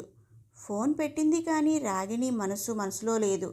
ఒక విషయం రాజుని ప్రశ్నిద్దాం ఫోన్లో అనుకుంది. కానీ రాజు గొంతులో ఉన్న ఆదుర్ద గ్రహించి అడగాలనుకున్న విషయం అడగకుండా ఫోన్ పెట్టేసింది. ఇంతలో అక్క రజనీ నుంచి వాట్సాప్ కాల్ వచ్చింది. అడిగేవా రాజుని? కుతూహలంగా అడిగింది రజని. లేదక్క, రాజు సుగుణ ఆరోగ్యం విషయంలో చాలా టెన్షన్గా అనిపించాడు. తర్వాత అడుగుతానులే. చెల్లెలు సమాధానం రుచించలేదు రజనీకి. అది కాదు, ముందు వేసిన షాపులు అమ్మేస్తే ఎలాగా? ఆ ఇల్లు నాన్నగారు సంపాదించిన సంపాదన, వదిన పుట్టింటి నుంచి తెచ్చింది కాదు. మనకి చెప్పకుండా ఎలా అమ్ముతాడు? రజనీ గొంతులో ఎంతో కోపం వినిపించింది రాగిణికి. ఇంకా అమ్మలేదు కదక్కా, ఏజెంట్కి ఇచ్చాడు అంతే. అయినా అమ్మని రాజు, సుగుణ ఎంతో అభిమానంగా చూస్తారు. రాజు కన్నా నేను ఫైనాన్షియల్గా మంచి పొజిషన్లో ఉన్నాను. రాజు నాకు చెప్పి అమ్మి నాకు అందులో వాటా ఇచ్చినా కూడా నేను తీసుకోను. రాగిణి ఖచ్చితంగా చెప్పేసరికి రజనికి కోపం రెట్టింపు అయింది. అవును, నీకు నువ్వు కోరుకున్న వాళ్లతో బోలెడు ఖర్చు పెట్టి పెళ్లి చేశారు కదా. నీకంటే అమెరికా సంబంధం, నాకేమో స్కూల్ టీచర్ సంబంధం. తర్వాత బావే ఎంతో కష్టపడి లెక్చరర్ అయ్యాడు. అయినా ఇప్పటికీ అరాకొరా సంపాదనే. అప్పట్లో నాకు కట్నం కూడా తక్కువే. నీలాగా నేను ఊరుకోను, వెళ్ళి అడుగుతాను ముక్కు చీదుతూ చెప్పింది రజని. 25 సంవత్సరాల క్రితం ₹1,00,000 కట్నంకు 4 ఎకరాలు అమ్మారు. వాటి విలువ ఇప్పుడు ఆ ఇంటికన్నా ఎక్కువే. ఆ లెక్కన నువ్వే రాజుకి ఇవ్వాలి అని అందామనుకుని అక్కకి ఏం చెప్పినా ప్రయోజనం లేదు అని ఊరుకుంది రాగిణి. నీ ఇష్టం అక్క, నువ్వు అడుగుతావో లేదో నీ ఇష్టం. నేను అయితే అడగను. నువ్వు అడిగినప్పుడు కూడా నా పేరు కలపకు, పాయింట్ బ్లాంక్గా చెప్పేసింది రాగిణి. సరే అయితే ఉంటాను అని చేసేది ఏమీ లేక కోపంగా ఫోన్ పెట్టేసింది రజని. తర్వాత 10 రోజుల తర్వాత భర్త, పిల్లలు వద్దు అని చెప్పినా వినకుండా తమ్ముడిని ఆస్తి పంపకం గురించి అడగడానికి సుగుణని పలకరించే వంకతో వైజాగ్ వచ్చింది. మన్నాడు ఉదయం టిఫిన్ అయ్యాక రాజు, ఇలా కూర్చో, నీతో మాట్లాడాలి అంది. పక్కనే తల్లి కూడా కూర్చోవడంతో ఏదో మేనల్లుడి పెళ్లి సంబంధం గురించి అయి ఉంటుంది అని భావించి చెప్పక్క అంటూ పక్కనే కూర్చున్నాడు. ఇంటి ముందు వేసిన షాప్ అమ్మేస్తున్నావంట కదా. నాకు కాకపోతే బావకైనా చెప్పాలి కదా. ఇంటికి పెద్ద, అందరికన్నా ఎక్కువ చదువుకున్నారు. రజని నిష్ఠూరాలకు ఆశ్చర్యపోవడం రాజు వంతు అయింది. నీకెవరు చెప్పారక్క? హాస్పిటల్ ఖర్చుల కోసం డబ్బు అప్పు చేశాను నాన్న ఫ్రెండ్ మురళీ గారి దగ్గర. దానికి ఆయన అప్పు తీర్చే వరకు వాళ్ళ అబ్బాయి శిరీష్కు అద్దె లేకుండా ఉండడానికి ఇచ్చాము అంతే సంజాయిషి చెప్పాడు రాజు. పాపం ఆ షాప్ అద్దెలు అమ్మ తీసుకునేది. తన ఖర్చులకు ఏదైనా ఇల్లు అందరికీది కదా. నువ్వు అక్కడే ఎలా ఇంటి నిర్ణయం తీసుకుంటావు? రాజు స్వతహాగా ఎక్కువ ఇలాంటి విషయాల్లో తెలివితేటలు కలవాడు కాదు. అందుకే అక్క ఇవన్నీ ఎందుకు అడుగుతుందో అర్థం కానట్టు చూశాడు. కానీ అప్పుడే లంచ్లో ఏమేమి వండాలో అత్తగారిని కనుక్కొందుకు అక్కడికి వచ్చిన సుగుణకి విషయం చూచాయిగా అర్థమైంది. కానీ ఏమీ మాట్లాడకుండా అక్కడి నుంచి వెళ్ళిపోయింది. ఇటువంటి విషయాలు మాట్లాడుకునేటప్పుడు తను అక్కడ ఉండడం అత్తగారికి ఇష్టం ఉండదు అని తెలుసు సుగుణకి. సుగుణ వెళ్ళిపోయింది అని నిర్ధారించుకొని ఈసారి సీత మొదలుపెట్టింది. అది కాదు రాజు, ఇల్లు ఒక్కటే, నాన్న ఇచ్చిన ఆస్తి న్యాయంగా ముగ్గురికి చెందాలి. కానీ రాగిణికి వాటా వద్దు అంట. ఎప్పటికైనా మీ ఇద్దరే పంచుకోవాలి. అదేదో ఇప్పుడే ఒక మాట అనుకుంటే మంచిది కదా. నేను పెద్దదాన్ని అవుతున్నాను. వాస్తు ప్రకారం చిన్నవాళ్ళు ముందు, పెద్దవాళ్ళు వెనక ఉండాలి. ఆ లెక్కన ముందు షాపులు, ఖాళీ స్థలం నీకు, ఇల్లు అక్కకే చెందుతాయి అంటూ ఇంకా సీతాదేవి ఏదో చెప్పబోతుంటే తల్లిని ఆగమని చెప్పి రజని అందుకుంది. ఇల్లు నాకు ఇచ్చినా ఇల్లు ఇప్పటిలో ఖాళీ చేయక్కర్లేదు. నువ్వే అద్దెకు ఉండొచ్చు తమ్ముడు. మేము ఆ విజయనగరం వదిలి వస్తామా ఏంటి? అమ్మ వాస్తు అంటుంది కాబట్టి కానీ, లేకపోతే నేను ఆ షాప్ స్థలం తీసుకునేదాన్ని అంటూ ముగించింది. నీ సమాధానం కూడా చెప్పు అన్నట్టు చూస్తూ. రాజుకు జరుగుతున్నది చూస్తూ ఉంటే మనసు భారంగా అయిపోయింది. అక్కకి అమ్మ వత్తాసు పలకడం ఇంకా ఎక్కువ గుండె పిండి వేసినట్టు అనిపించింది. సరే అక్క, నన్ను అడిగావు కాబట్టి చెప్తున్నాను. పాత ఇల్లు పగలగొట్టి ఈ ఇల్లు షాప్ కట్టేటప్పుడు 15 లక్షల లోన్ పెట్టాం. నాన్నకి ఏజ్ బట్టి లోన్ ఇవ్వను అన్నారు. అప్పుడు నాన్న ఈ స్థలం నా పేరున గిఫ్ట్ డాడ్ రాసి నా పేరు మీద లోన్ తీసుకున్నారు. తర్వాత 2 సంవత్సరాలకు నాన్న పోయారు. అప్పటి నుంచి అంటే 8 సంవత్సరాల నుంచి నేను నెలకి 16,000 చొప్పున ఈఎంఐ కడుతున్నాను. అయినా ఇప్పటికీ 11 లక్షల లోన్ ఉంది. అప్పట్లో నా పిఎఫ్ నుంచి కూడా 3 లక్షల లోన్ తీసుకుని నాన్నకి ఇచ్చాను. ఒక్క క్షణం మాట్లాడడం ఆపి ఇద్దరి ముఖాలలో చూశాడు. లోన్ అనగానే రజనీకి నోట మాట రాలేదు. ఇల్లు నీకు రాసేశాడా నాన్న? ఎంత అన్యాయం! చూడమ్మా నాన్న మన ఎవరికీ చెప్పకుండా ఇల్లు తమ్ముడికి రాసేశాడు. ఎంత అయినా నాన్న మగపిల్లవాడు అని పక్షవాతం చూపించాడు అంటూ పెద్దగా శోకాలు తీయడం మొదలుపెట్టింది. నువ్వు ఆగు అక్క. నాన్న కావాలని చేయలేదు. లోన్ కోసం తప్పలేదు.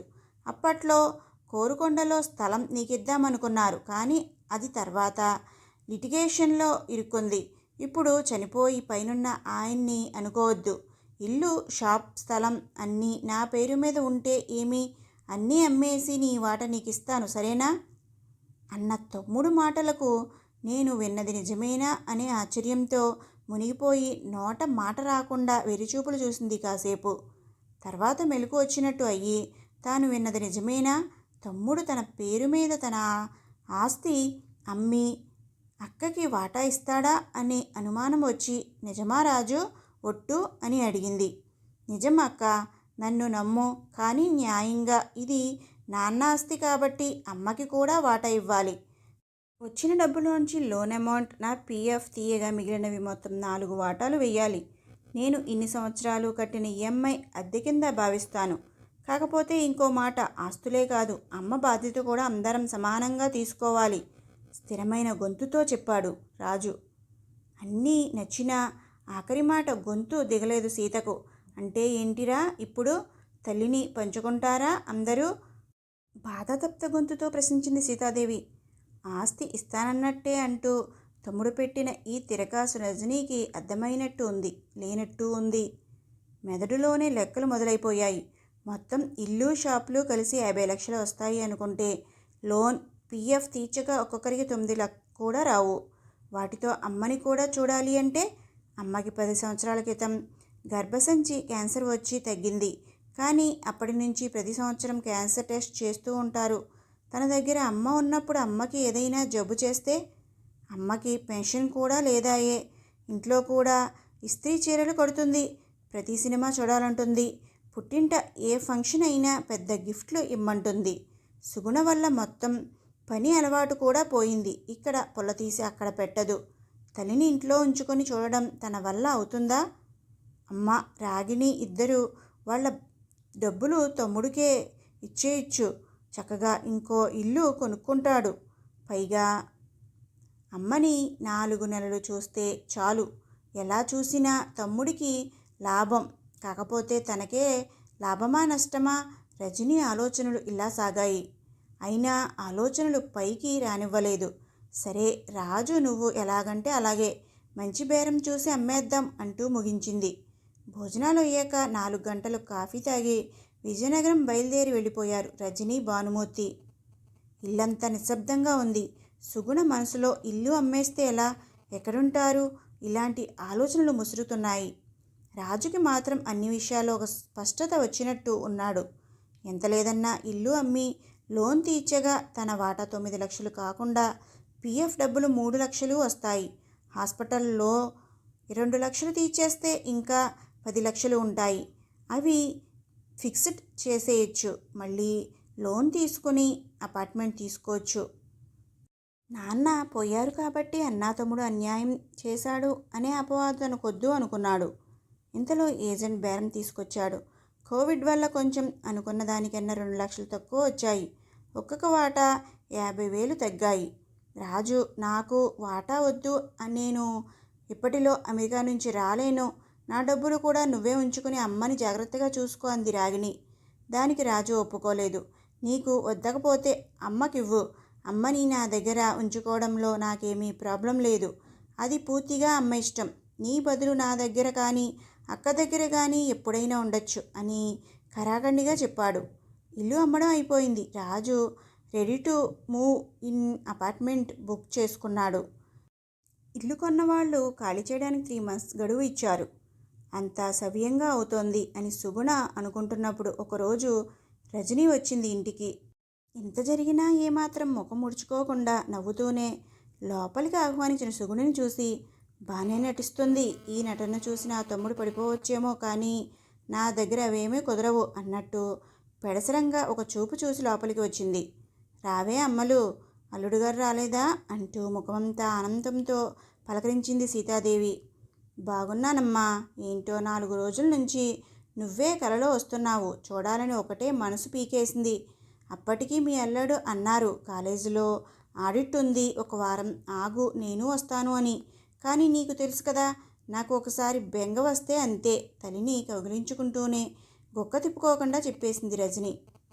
ఆ మాటలకు చూసావా నా కూతురు నేనంటే ఎంత ప్రాణమో అన్నట్టు సుగుణ వైపు గర్వంగా చూసింది సీతాదేవి.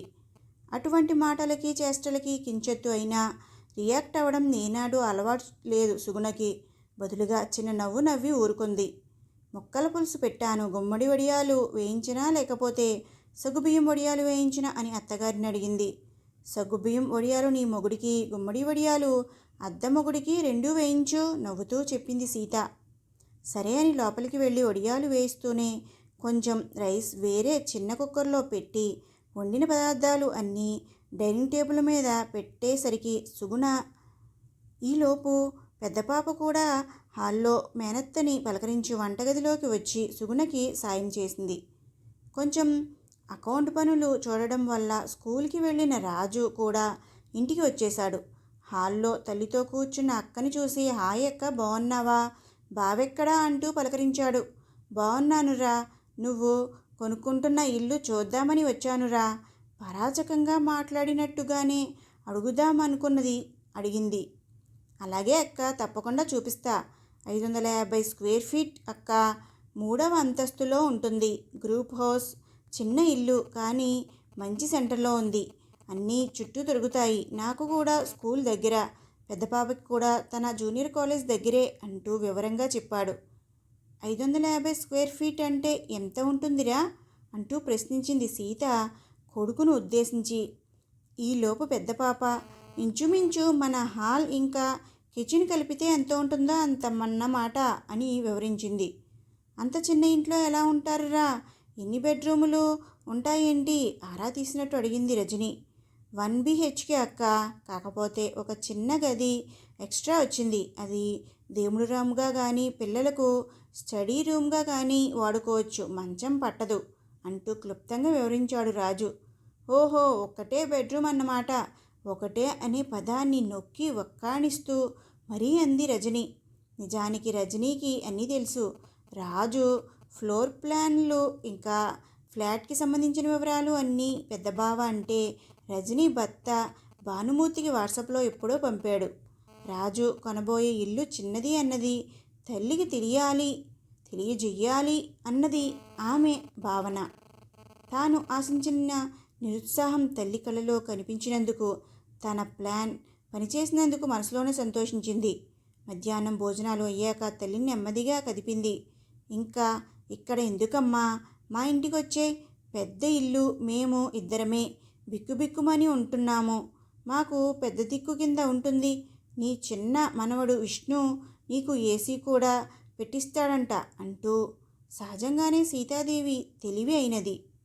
కానీ కూతుళ్ళ విషయం వచ్చేసరికి ఆ తెలివి కాస్త గుడ్డి ప్రేమ కప్పేస్తుంది.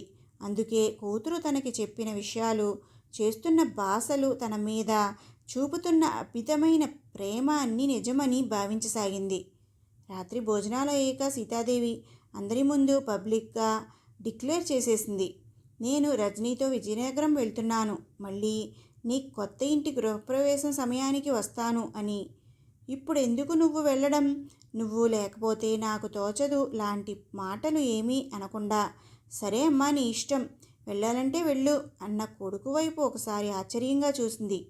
అంతేలే, అడ్డాలలో పిల్లలు కానీ గడ్డాలు వచ్చాక కాదు, వీడు పూర్తిగా పెళ్ళం కొంగు పట్టుకు తిరుగుతున్నాడు అనుకుంది మనసులో. మన్నాడు ఉదయాన్నే కాఫీ టిఫిన్లు అయిన వెంటనే బట్టలవి సర్దుకొని చిన్నపిల్లలు పిక్నిక్ వెళ్ళినట్టుగా సంబరపడుతూ కూతురితో విజయనగరం బయలుదేరి వెళ్ళిపోయింది సీతాదేవి. తల్లి వెళ్ళిన 2-3 రోజులు టీవీ హోరు, పెద్ద గొంతుతో పిల్లల మీద ఆమె అరిచే అరుపులు అవి లేక ఇల్లు మోగగా అనిపించింది. తల్లి లేని లోటు వెలితిగా అనిపించినా తనింటిలో తనకు కొత్తగా స్వాతంత్ర్యం వచ్చినట్టు ఫీల్ అయ్యాడు రాజు. వంట చేస్తున్నప్పుడు, బట్టలు ఆరేస్తున్నప్పుడు పక్కనే నించుని తన స్నేహితుల కబుర్లు, స్కూల్ పాలిటిక్స్, ఇంకా వాట్సాప్ గ్రూపులలో వచ్చే జోక్స్ అన్నీ సుగుణతో మాట్లాడడం, ఇద్దరూ నవ్వుకోవడం అంతా ఒక కమ్మని కలలాగా అనిపించింది రాజుకి. సుగుణకి ఇప్పుడిప్పుడే తన సంసార వీణ మంచి శృతికిలోకి వస్తున్నట్టు అనిపించసాగింది.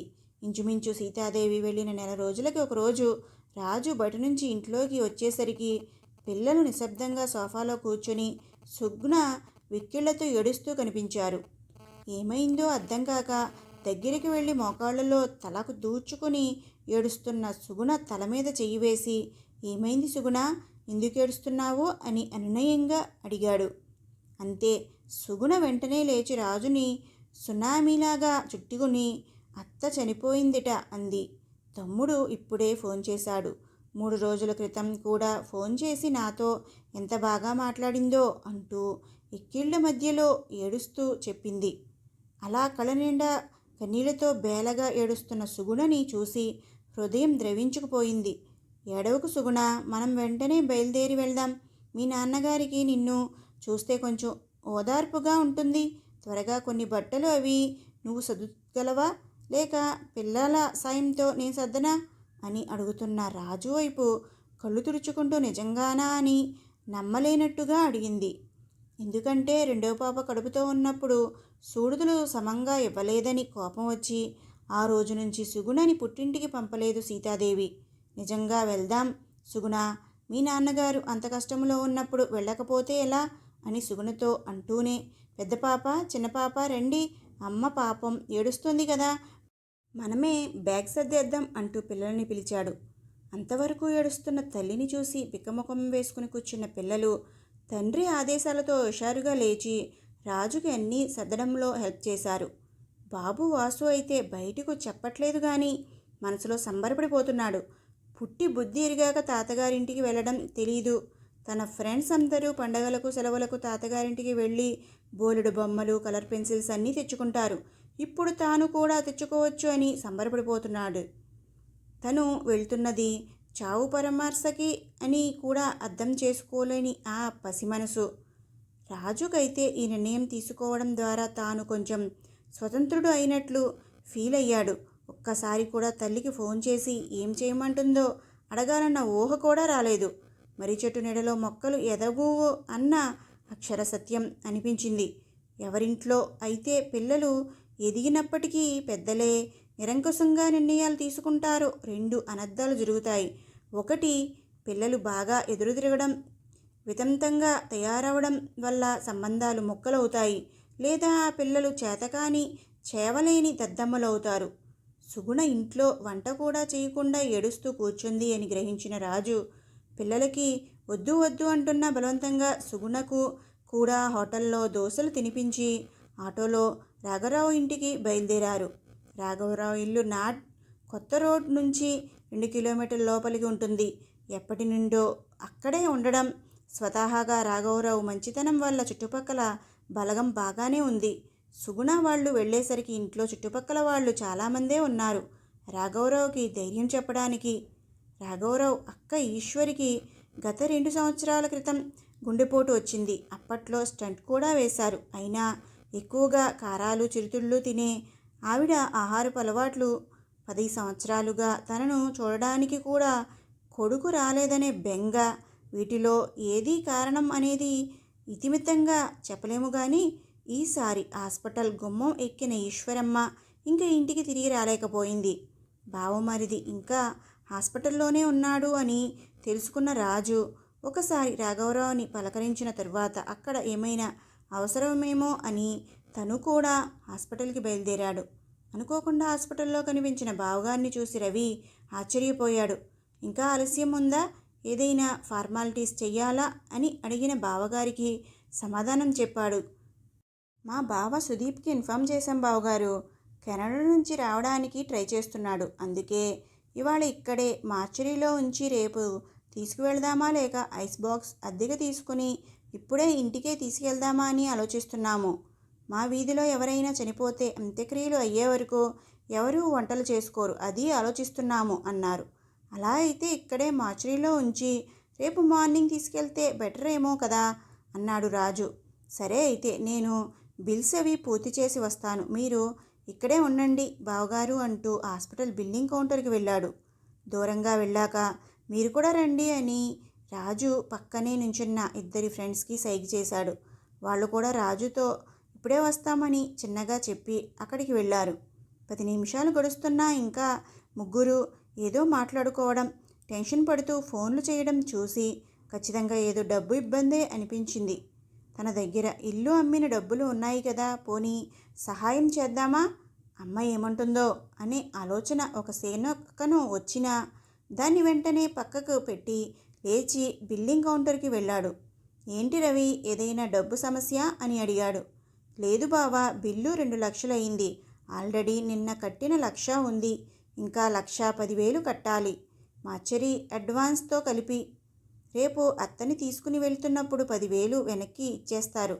జస్ట్ 30,000 తగ్గాయి అంతే, అరేంజ్ అయిపోతాయి. ఫ్రెండ్స్ ఉన్నారు కదా, నువ్వు అక్కడ 10 నిమిషాలు కూర్చో, స్టార్ట్అవుట్ అయిపోదాంతుంది అన్నాడు రవి. అదే నేను చెప్పేది, మనం ఇంటికెళ్ళాక స్టార్ట్అవుట్ చేసుకుందాం, ముందు నన్ను బిల్లు కట్టేయని అని చెప్పి రవి వద్దంటున్నా చొరవ తీసుకుని కౌంటర్కి వెళ్ళి తన డెబిట్ కార్డుతో మిగిలిన 1,10,000 కట్టేశాడు రాజు. బావగారి మంచితనానికి నోట మాట రాలేదు రవికి. ఇంకా ఇక్కడ పనేమీ లేదు రండి అని ఫ్రెండ్స్కి సైగ చేసి చెప్పి అందరూ మోటార్ బైక్స్ మీద ఇంటికి వచ్చేశారు. ఇంటికి వచ్చేసరికి సుగుణ బలవంతంగా తండ్రి చేత రాగిజావ తాగిస్తోంది. అమ్మయ్య, నువ్వొచ్చి మంచి పని చేశావక్క, లేకపోతే నాన్న తినకుండా ఈయన కూడా అక్కతోనే పైకి వెళ్ళిపోవడానికి ట్రై చేస్తున్నాడు అన్నాడు కంప్లైంట్ చేస్తున్నట్టుగా. మీ అందరికీ కాఫీ పెట్టనా లేక మజ్జిగలు తాగుతారా అని అడిగి అందరికీ మజ్జిగలు అందించింది. అందరూ మజ్జిగలు తాగుతున్నప్పుడు తమ్ముడిని పక్కకు పిలిచి భోజనాల సంగతి ఎలా అని అడిగింది. ఏం వండొద్దు, పక్కింటి మల్లమ్మ గారు వాళ్ళు ఇవాళ ఇస్తారు అని చెప్పాడు. మధ్యాహ్నాలు పక్కింటి నుంచి అందరికీ అన్నం, దొండకాయ కూర, ఉలవచారు వచ్చాయి. రాఘవరావు తిన్నాను అనిపించి లేచిపోయాడు. కానీ పిల్లలు మాత్రం కొంచెం చేంజ్ ఆఫ్ టేస్ట్ అవడంతో ఎగబడి తిన్నారు. మధ్యాహ్నం భోజనాలు అయ్యాక అక్క కొడుకు గురించి పడిన మనక్షోభం గురించి కూతురితో చెప్పుకొని వలవల ఏడ్చాడు. రవి అంటే ఎంతో ప్రాణం దానికి. నాకు నా కొడుకు కన్నా నువ్వే ఎక్కువ అనేది. 4 సంవత్సరాల క్రితం రవే హైదరాబాద్లో దగ్గరుండి మోకాళ్ళ ఆపరేషన్ చేయించాడు అని పాత విషయాలు అన్నీ తవ్వుకున్నాడు కాసేపు. రవి చిన్నప్పటి నుంచి చదువుల్లో చాలా చురుకు. 10వ తరగతి అయ్యాక తెలంగాణలో ఉన్న రాజీవ్ గాంధీ యూనివర్సిటీ నందు కంప్యూటర్ సైన్స్లో 6 సంవత్సరాలు బీటెక్ పూర్తి చేసి వెంటనే క్యాంపస్ ఇంటర్వ్యూలో టీసీఎస్లో ఉద్యోగం తెచ్చుకున్నాడు. కరోనా వచ్చాక వర్క్ ఫ్రమ్ హోమ్ అవడంతో సంవత్సరం నుంచి తండ్రితోనే ఉంటున్నాడు. ఎప్పటికైనా కొడుకు అమెరికా వెళ్ళి ఎంఎస్ చదివితే బాగుండును అని రాఘవరావు ఆశ. కానీ స్తోమత లేదు. రవికి కూడా వెళ్ళాలనే ఉంది. దానికోసం కొంచెం కొంచెం దాచుకున్న డబ్బు మేనత్త వైద్యానికి ఖర్చు అయిపోయింది. అందుకే ఇక ఆ ఆలోచనలు విరమించుకున్నాడు. రాత్రి రాఘవరావుకి గుండె పట్టేసినట్టు అయిపోవడంతో ఏమవుతుందో అనే భయంతో ఎవరూ సమంగా పడుకోలేదు. మన్నాడు కెనడా నుంచి బావ సుదీప్ ఫోన్ చేశాడు. తనకి రావడం కుదరట్లేదు, మీరే అంతా కానిచ్చేయండి అని వీడియోలో తల్లిని చూపించమని అడిగాడు. గొంతులో ఎంతో బాధ, పశ్చాత్తాపం వినిపించాయి. చచ్చిన పాముని ఇంకా కొట్టడం ఇష్టం లేక ఎవరూ ఏమీ మాట్లాడలేదు. ఈశ్వరమ్మ అంతిమ ప్రయాణంకి ఒక్క కొడుకు లేడని తప్ప ఏ లోటు రానీయలేదు రవి. వీడియో కాల్లో చివరి చూపుగా తల్లిని చూసుకుని బోరుమని విలిపించాడు సుదీప్. 13వ రోజుకు తప్పక రాగలను అని ప్రమాణం చేశాడు. పక్కనే భార్య, 2 పిల్లలు కూడా ఉన్నారు.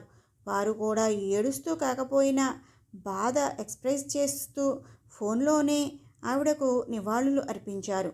రవికి తల్లి అయినా అత్త అయినా ఈశ్వరమ్మ కావడంతో తలకొరివి పెట్టేటప్పుడు వెక్కి వెక్కి ఏడుస్తుంటే రాజు వెళ్ళి వీపు నిమురుతూ ఓదార్చాడు. అన్ని విషయాలలో కొడుకుకి చేదోడు వాదోడుగా ఉన్న అల్లుడిని చూసి మనసులో చాలా సంబరపడ్డాడు రాఘవరావు. జరగాల్సిన కార్యక్రమాలు అన్నీ అయినా సుగుణ పిల్లలను ఇక్కడే 13 రోజులు ఉంచుదాం, అవసరమైతే అప్పుడప్పుడు తను ఇంటికెళ్ళొచ్చు అని నిర్ణయం తీసుకున్నాడు రాజు. పిల్లలకు తాతగారి ఇల్లు చాలా నచ్చింది.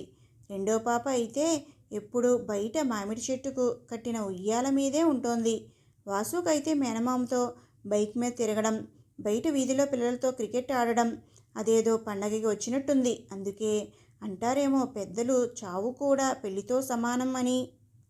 పూటపూటికి తిన్నారా తాగారా అంటూ అడగడం, తాను వస్తే కుర్చీలోంచి లేచి నించుని రండి అల్లుడుగారు అంటూ ఎంతో మర్యాద చూపడం, ఇవన్నీ చూసి ఇటువంటి మంచి మనిషిని తల్లి మాటలు విని ఇన్ని సంవత్సరాలు ఎంత బాధ పెట్టాను అని మనసు పీకేసింది రాజుకి. ఈశ్వరమ్మ మరణవార్త చెబుదామని ఆ రోజు తల్లికి ఫోన్ చేశాడు రాజు. వెంటనే సీతాదేవి ఫోన్లో పలకరించమను, చాలు దాని నాన్నని, అసలే లేనివాళ్ళు లేకివాళ్ళు ఇప్పుడు మీరెళ్తే ఖర్చులన్నీ ఈ నెత్తిన రుద్దుతారు నీ మామ, బేదేడుపులు ఎడడంలో అసలే అఖండుడు అంటూ ఇంకా ఏదో చెప్పబోయింది. సరే సరే నాకు తెలుసులే ఏం చెయ్యాలో అంటూ ఫోన్ పెట్టేశాడు రాజు. తల్లికి ఉన్న మనోవైకల్యానికి మందు ఏమీ లేదు అనిపించింది. ఇంతలో రజనీకి రాజు సుగుణని ఇంకా పిల్లలని తీసుకుని మామగారింటికి వెళ్ళినట్టు, అక్కడే 10 రోజుల బట్టి ఉన్నట్టు తెలిసింది. ఇంకేం, అగ్నిలో వేయడానికి ఆగ్యం బాగానే దొరికినట్టు అయింది ఆమెకి. అంతేకాక రాజు కుటుంబం గత 10 రోజులుగా మామగారింట్లోనే ఉందని, నీ కొడుకు మామగారి వెనకాల కుక్కపిల్లలాగా తిరుగుతున్నాడు అని చిలవలు పలవలు చేసి పవర్ఫుల్ డైలాగ్స్తో పాటు విత్ యాక్షన్ అండ్ ఎక్స్ప్రెషన్స్ చేస్తూ చెప్పింది రజని. అన్నీ విన్న సీతాదేవికి కోపం నశాలానికి ఎక్కింది. ఆడపిల్ల కడుపుతో ఉంటే అరిసెలు కూడా కావిళ్ళు తేలేని ముష్టివాళ్ల ఇంటికి ఎందుకెళ్ళావు? నువ్వు వెళ్ళింది కాకుండా పిల్లలను కూడా తీసుకెళ్ళావు. అసలు నీకు నా మాట మర్యాద అంటే విలువ ఉందా అంటూ కొడుకుని ఫోన్లోనే తలంటేసింది. రాజు అన్నీ మౌనంగా విని, అమ్మా నాకు 40 దాటాయి, ఇంకా మంచి చెడు తెలియని వయసులో లేను, ఎప్పటి విషయాలలో తవ్వుకుంటూ నా పిల్లలకి తాతగారిల్లు అంటే తెలియకుండా పెంచడం ఇష్టం లేదు. ఏది ఏమైనా ఆయన సుగుణకి తండ్రి, నువ్వు కూడా కొంచెం మర్యాద ఇవ్వడం నేర్చుకుంటే మంచిది అంటూ ఫోన్ పెట్టేశాడు. కొడుకు తాను చెప్పింది వినకుండా ఇంకా తనకే బుద్ధి చెప్పడానికి ప్రయత్నించడం చూసి పళ్ళు నూరుకుంది. వెంటనే కూతురు రజనీని పిలిచింది. మీరు కొన్న స్థలం పక్క స్థలం ఉంది అన్నావు కదా, దాని ఖరీదు ఎంత? ఎంతమ్మా? తక్కువే, 160 చదరపు గజాలు, 8 లక్షలు. కొంటావా? కొనుక్కో అమ్మా, ఇప్పుడే కొనుక్కుంటే వనజ వాళ్లతో పాటు నువ్వు కూడా ఆ సూర్యారావుకి ఇల్లు కట్టడానికి కాంట్రాక్టు ఇచ్చేయచ్చు. ఎంత 6 నెలల్లో కట్టేసిచ్చేస్తాడు. రాగిణి, డబ్బులు కూడా ఉన్నాయి కదా నీ అకౌంట్లో అంటూ ఆపకుండా ఉపన్యాసం ఇచ్చింది. తర్వాత 2 రోజులు ఇదే మోత. ఆఖరికి స్థలం కొనడానికి ముందుకు వచ్చింది సీతాదేవి. ముందు చెక్ ఇచ్చింది. తర్వాత 5 లక్షలకి ఆ వెంచర్ వేసిన వాళ్ళ కారులోనే వెళ్ళి స్థలం రిజిస్ట్రేషన్ కూడా చేయించుకున్నారు. రజని రెండో కొడుకు, సీతాదేవి ఇద్దరు పక్కపక్క స్థలాలు కొనుక్కున్నారు. తర్వాత అదే వెంచర్ వాళ్లతో 2 బెడ్రూమ్స్, హాల్, కిచెన్ కట్టేలాగా డెవలప్మెంట్ అగ్రిమెంట్ కూడా చేసుకున్నారు. దానికి కూడా చెక్ ఇచ్చింది సీత. ఇవన్నీ బాగానే ఉన్నా తల్లి చొరపాటు తత్వం నచ్చట్లేదు రజనీకి. ఎప్పుడూ ఏదో ఒకటి చెయ్యమంటుంది. చిరుతిళ్ళు ఎక్కువ కావాలి. అలా అని బజార్ నుంచి ఏమైనా తెప్పిస్తే ఒకరోజు తిని మన్నాడు పెడితే పెదవి విరిచేస్తుంది. భోజనంలోకి రోజు కూర, పప్పు, పులుసు, పచ్చడి ఇలా అన్నీ కావాలంటుంది. భానుమూర్తికి కాలేజీకి బాక్స్ ఇవ్వడం అలవాటు ఉన్న రజనీకి ఏదో ఒకటే ఐటెం వండి, అది ఇంకా పెరుగు అన్నమే బాక్స్లో పెట్టడం, తను కూడా అవే తినేయడం అలవాటైపోయింది. అక్కడ సుగుణ కూడా రాజుకి పిల్లలకి అలాగే బాక్సులు ఇచ్చినా అత్తగారికి మాత్రం అన్నీ వండి పెట్టేది. అసలు సుగుణని అనాలి. అదే పనిగా అన్నీ వండిపెట్టి ఈవిడని ఇలా తయారు చేసినందుకు ఇప్పుడు ఇలా నా దుంప తెంచుతోంది అంటూ తల్లిని మరదల్ని కలిపి మరీ తిట్టుకుంది. ఒకరోజు బయట నుంచి సాయంకాలం ఏమీ తేకపోతే కూర్చుని టీవీ చూస్తూ పలాసా నుంచి తెప్పించుకున్న పావు కేజీ జీడిపప్పు లాగించేసింది. స్వతహాగా పీనాసి అయిన రజనీకి ఖాళీ జీడిపప్పు డబ్బా చూసి కళ్ళంట నీళ్లు తిరిగాయి. ఇంకా ఒకరోజు ఇలా కాదని తల్లితో అంది రజని.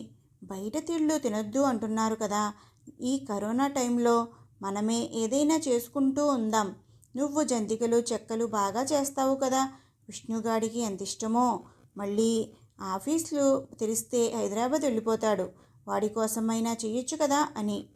కొంచెం బద్ధకం ఉన్నా స్వతహాగా వంటలో చేయి తిరిగినది అవడంతో గంటసేపు కూర్చుని కజ్జికాయలు జంతికలు చేసింది. అమ్మయ్య, ఇక వారం రోజు చూసుకోక్కర్లేదు అని సరదా పడ్డ రజనీకి సంతోషం ఎక్కువసేపు నిలవలేదు. 2 రోజులకే ఖాళీ డబ్బాలు వెక్కిరిస్తూ కనిపించాయి. ఏమయ్యాయి అని ఎంక్వైరీ చేస్తే తేలింది ఏంటంటే ఊర్లోనే ఉన్న చెల్లి మనవడు వస్తే పొట్లాలు కట్టి మరీ ఇచ్చింది. పాలబ్బాయికి కొన్ని, పక్కింటి మమత గారికి కొన్ని, అలా మొత్తం ఉష్కాకి అయిపోయాయి. సగం ఖాళీ అయిపోయిన నూనె డబ్బా చూస్తే వెక్కి వెక్కి ఏడవాలనిపించింది. ఇంకా ఈ తల్లి తిండితో చేసే దండయాత్ర తన వల్ల కాదు అని, మరి ఈమెను పంపేది ఎలా అని ఆలోచించసాగింది.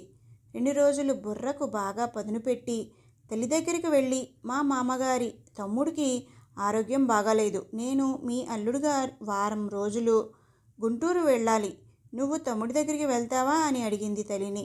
చచ్చినా వెళ్ళను, మొన్నేగా వాడితో అంత గొడవ పెట్టుకుంది, తగుదునమ్మా అంటూ వెంటనే వెళ్తే చులకనైపోను, నేనే వండుకుంటూ ఇక్కడే ఉంటాను అన్న తల్లి మాటలకి ఎలా సమాధానం ఇవ్వాలో తెలియక కమిట్ అయ్యాక తప్పదుగా అంటూ చచ్చినట్లు భర్తతో బయలుదేరి అత్తగారింటికి వెళ్ళింది రజని.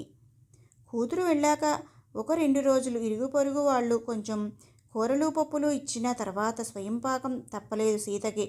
రామాయణంలో సీత కన్నా ఎక్కువ కష్టాలు వచ్చినట్టు అనిపించింది. పాలవాడికి 1 ప్యాకెట్టే వెయ్యమని చెప్పినట్టుంది కూతురు. అవి కాస్త రెండోసారి కాఫీ తాగేసరికే ఖాళీ అయిపోయాయి. ఆ పూట పెరుగు లేకుండా తింటే అన్నం తిన్నట్టు లేదు. సాయంకాలం కడుపులో ఏదో కదిలినట్టు అనిపించి కొంచెం ఉల్లిపాయ పకోడీ వేసుకుందామని చూస్తే శనగపిండి కనిపించలేదు. నూనె కూడా డబ్బాలో అడుక్కి ఉంది. దీని పిసినారితనం కోలా ప్రతి పండగలకి పబ్బాలకి పుట్టింటికొచ్చి కుంభాలు వండించుకొని ఒక్కోసారి పసిపిల్లలకు కూడా ఉంచకుండా డబ్బాలలో సర్దుకుని మరీ పట్టుకెళ్ళేది అంటూ కూతురి మీద చెప్పలేనంత కోపం వచ్చింది. ఆ పూటకి కొంచెం అటుకులు దొరికితే అవే పోపు వేసుకుని తిని కడుపు నింపుకుంది. ఇంకా ఇలా కాదు, తనే కొంచెం సరుకులు తెచ్చుకుందామని బ్యాంకు నుంచి డబ్బులు తేవడానికి ఊర్లో ఉన్న చెల్లెలి మనవడికి ఫోన్ చేసి పిలిచింది. 5,000 రూపాయలకు చెక్ ఇంకా ఎంట్రీ చేయించమని పాస్బుక్ ఇచ్చింది. సాయంకాలం డబ్బులతో పాటు ఇచ్చిన అప్డేట్ చేసిన పాస్బుక్ చూసి అవాక్కయింది సీత. ఇంకా అందులో 10,000 ఉండడం చూసి, బ్యాంకులో 24 లక్షలు ఉండాలి, అందులో స్థలానికి 8 లక్షలు, ఇంకా ఇల్లు డెవలప్మెంట్ 10 లక్షలు చెక్ ఇచ్చింది, ఇంకా 6 లక్షలు ఉండాలి. వెంటనే స్థలం బ్రోకర్ సూర్యారావుకి ఫోన్ చేసింది. మీరు స్థలం మాత్రమే కొన్నారు కదా, మాకు ఇప్పుడు ఇల్లు వద్దు, అక్కడ ఎవరు ఉంటారు అన్నారు కదండి మీరు, మీ అమ్మాయి గారు అన్న బ్రోకర్ మాటలకు కాళ్ల కింద భూమి కదిలినట్టు అనిపించింది. కూతురికి ఫోన్ చేద్దామనుకుని దానికన్నా ముందు తనే స్వయంగా బ్యాంకు వెళ్ళి తేల్చుకుందామని నిర్ణయించుకుంది. మన్నాడు బ్యాంకు వెళ్ళిన సీతకు తన అకౌంట్లో ఉన్న డబ్బులు చెక్ ద్వారా అదే బ్యాంకులో ఉన్న కూతురి రజనీ అకౌంట్లోకి వెళ్ళినట్టు తెలిసింది. రాణి దీని పని చెప్దాము అని పళ్ళు నూరుకుంది. ఇంటికి వచ్చిన కూతురిని నిలదీసింది సీత. దానికి సమాధానమిస్తూ చెప్పింది రజని. అది డెవలప్మెంట్కి వాళ్ళకే ఇస్తే నష్టం అమ్మా.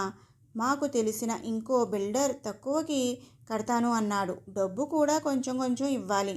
ప్రస్తుతానికి ఫౌండేషన్కి సరిపడా ఇచ్చాం. ప్రతిసారి నిన్ను చెక్ ఏం అడుగుతాను అని నా అకౌంట్లో వేశాను.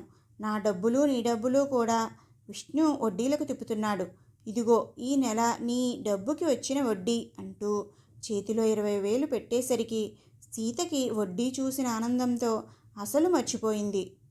అసలు విషయం ఏమిటంటే తల్లి బ్యాంకు వెళ్ళిన సంగతి బ్యాంకులో పనిచేసే ఫ్రెండ్ కూతురు ద్వారా రజనీకి తెలిసి తల్లి డబ్బు గురించి అడిగితే ఏం చెప్పాలా అని ముందే ఆలోచించి పెట్టుకుని మరీ వచ్చింది ఊరు నుంచి. స్థలంలో ఇంటికి డెవలప్మెంట్కి ఇవ్వడం అబద్ధం. అక్కడ ఇప్పుడు తల్లి ఇల్లు కట్టుకోవడం కూడా ఇష్టం లేదు రజనీకి. కొడుక్కి డబ్బులు వడ్డీకి తిప్పడానికి ఇవ్వడం మాత్రం నిజం. రాజు సుగుణ వాళ్ళు తిరిగి ఇంటికి వచ్చేశారు. కొత్త ఇంటి బిల్డర్ మాత్రం ఇవాళ రేపు అంటూ లేట్ చేస్తున్నాడు. ఈలోపు పెద్ద కూతుర్ని ఇంటర్లో దగ్గరలో ఉన్న నారాయణ కాలేజ్ బ్రాంచ్లో జాయిన్ చేశాడు. ఇల్లు కొనుక్కున్న వాళ్ళు కూడా ఇంకో 2 నెలలు సమయం పొడిగించారు రాజు మంచితనం పరిస్థితులు అర్థం చేసుకుని. ఈలోపు ఒకరోజు సుగుణ తండ్రి ఇంటికి వచ్చాడు. స్కూల్ సెలవు అవడంతో రాజు కూడా ఇంట్లోనే ఉన్నాడు. భోజనాలు అయ్యాక రాఘవ రాజు దగ్గరికి వచ్చి, మాకు అవసరంలో ఉన్నప్పుడు అడగకుండానే సహాయం చేశారు అల్లుడు గారు. మీ మంచితనం సుగుణ అదృష్టం. ఇవాల్టి నుంచి ఇది మీది అంటూ రాజు ముందు ఒక చెక్ ఇంకా కొన్ని డాక్యుమెంట్స్ పెట్టాడు. చెక్లో 10 లక్షలు రాసి ఉంది. డాక్యుమెంట్స్ మీద రాఘవ తన ఇల్లు సుగుణ పేరు మీద రాసినట్టు ఉంది. రాజుకి ఏం జరుగుతుందో అర్థం కాలేదు. ఆశ్చర్యంగా చూస్తున్న కూతురు ఇంకా అల్లుడిని కూర్చోబెట్టి చెప్పసాగాడు రాఘవ. రాఘవ పక్కన ఉన్న ఇల్లు రాఘవ చెల్లెలు ఈశ్వరిది. స్థలం రాఘవ తండ్రి పుట్టింటి భరణంగా ఇస్తే తర్వాత అందులో పాత ఇల్లు పగలగొట్టి ఈశ్వరి భర్త మళ్ళీ ఇల్లు కట్టించాడు. అది ఈశ్వరమ్మ పేరు మీదే ఉంది. ఈశ్వరి కొడుకుతో గొడవ పెట్టుకొని వచ్చి తమ్ముడితో ఉన్నప్పుడు ఆ ఇంటి మీద వచ్చే అద్దెలు తమ్ముడికి ఇవ్వబోయింది. కానీ రాఘవ తీసుకోకపోవడంతో ఆ డబ్బులు సుగుణ ఇంకా రవి పేరు మీద పోస్టాఫీస్లో ఆర్డీ వేస్తోంది. అదే ఆ డబ్బు. తన భర్త పేరు మీద ఉన్న ఆస్తులన్నీ తన కొడుకు తీసుకోవచ్చు, కానీ ఈ ఇల్లు తన పుట్టింటి నుంచి తెచ్చుకున్న ఆస్తి అని ఇల్లు మాత్రం విల్లులో తమ్ముడు అంటే రాఘవ పేరు మీద రాసింది.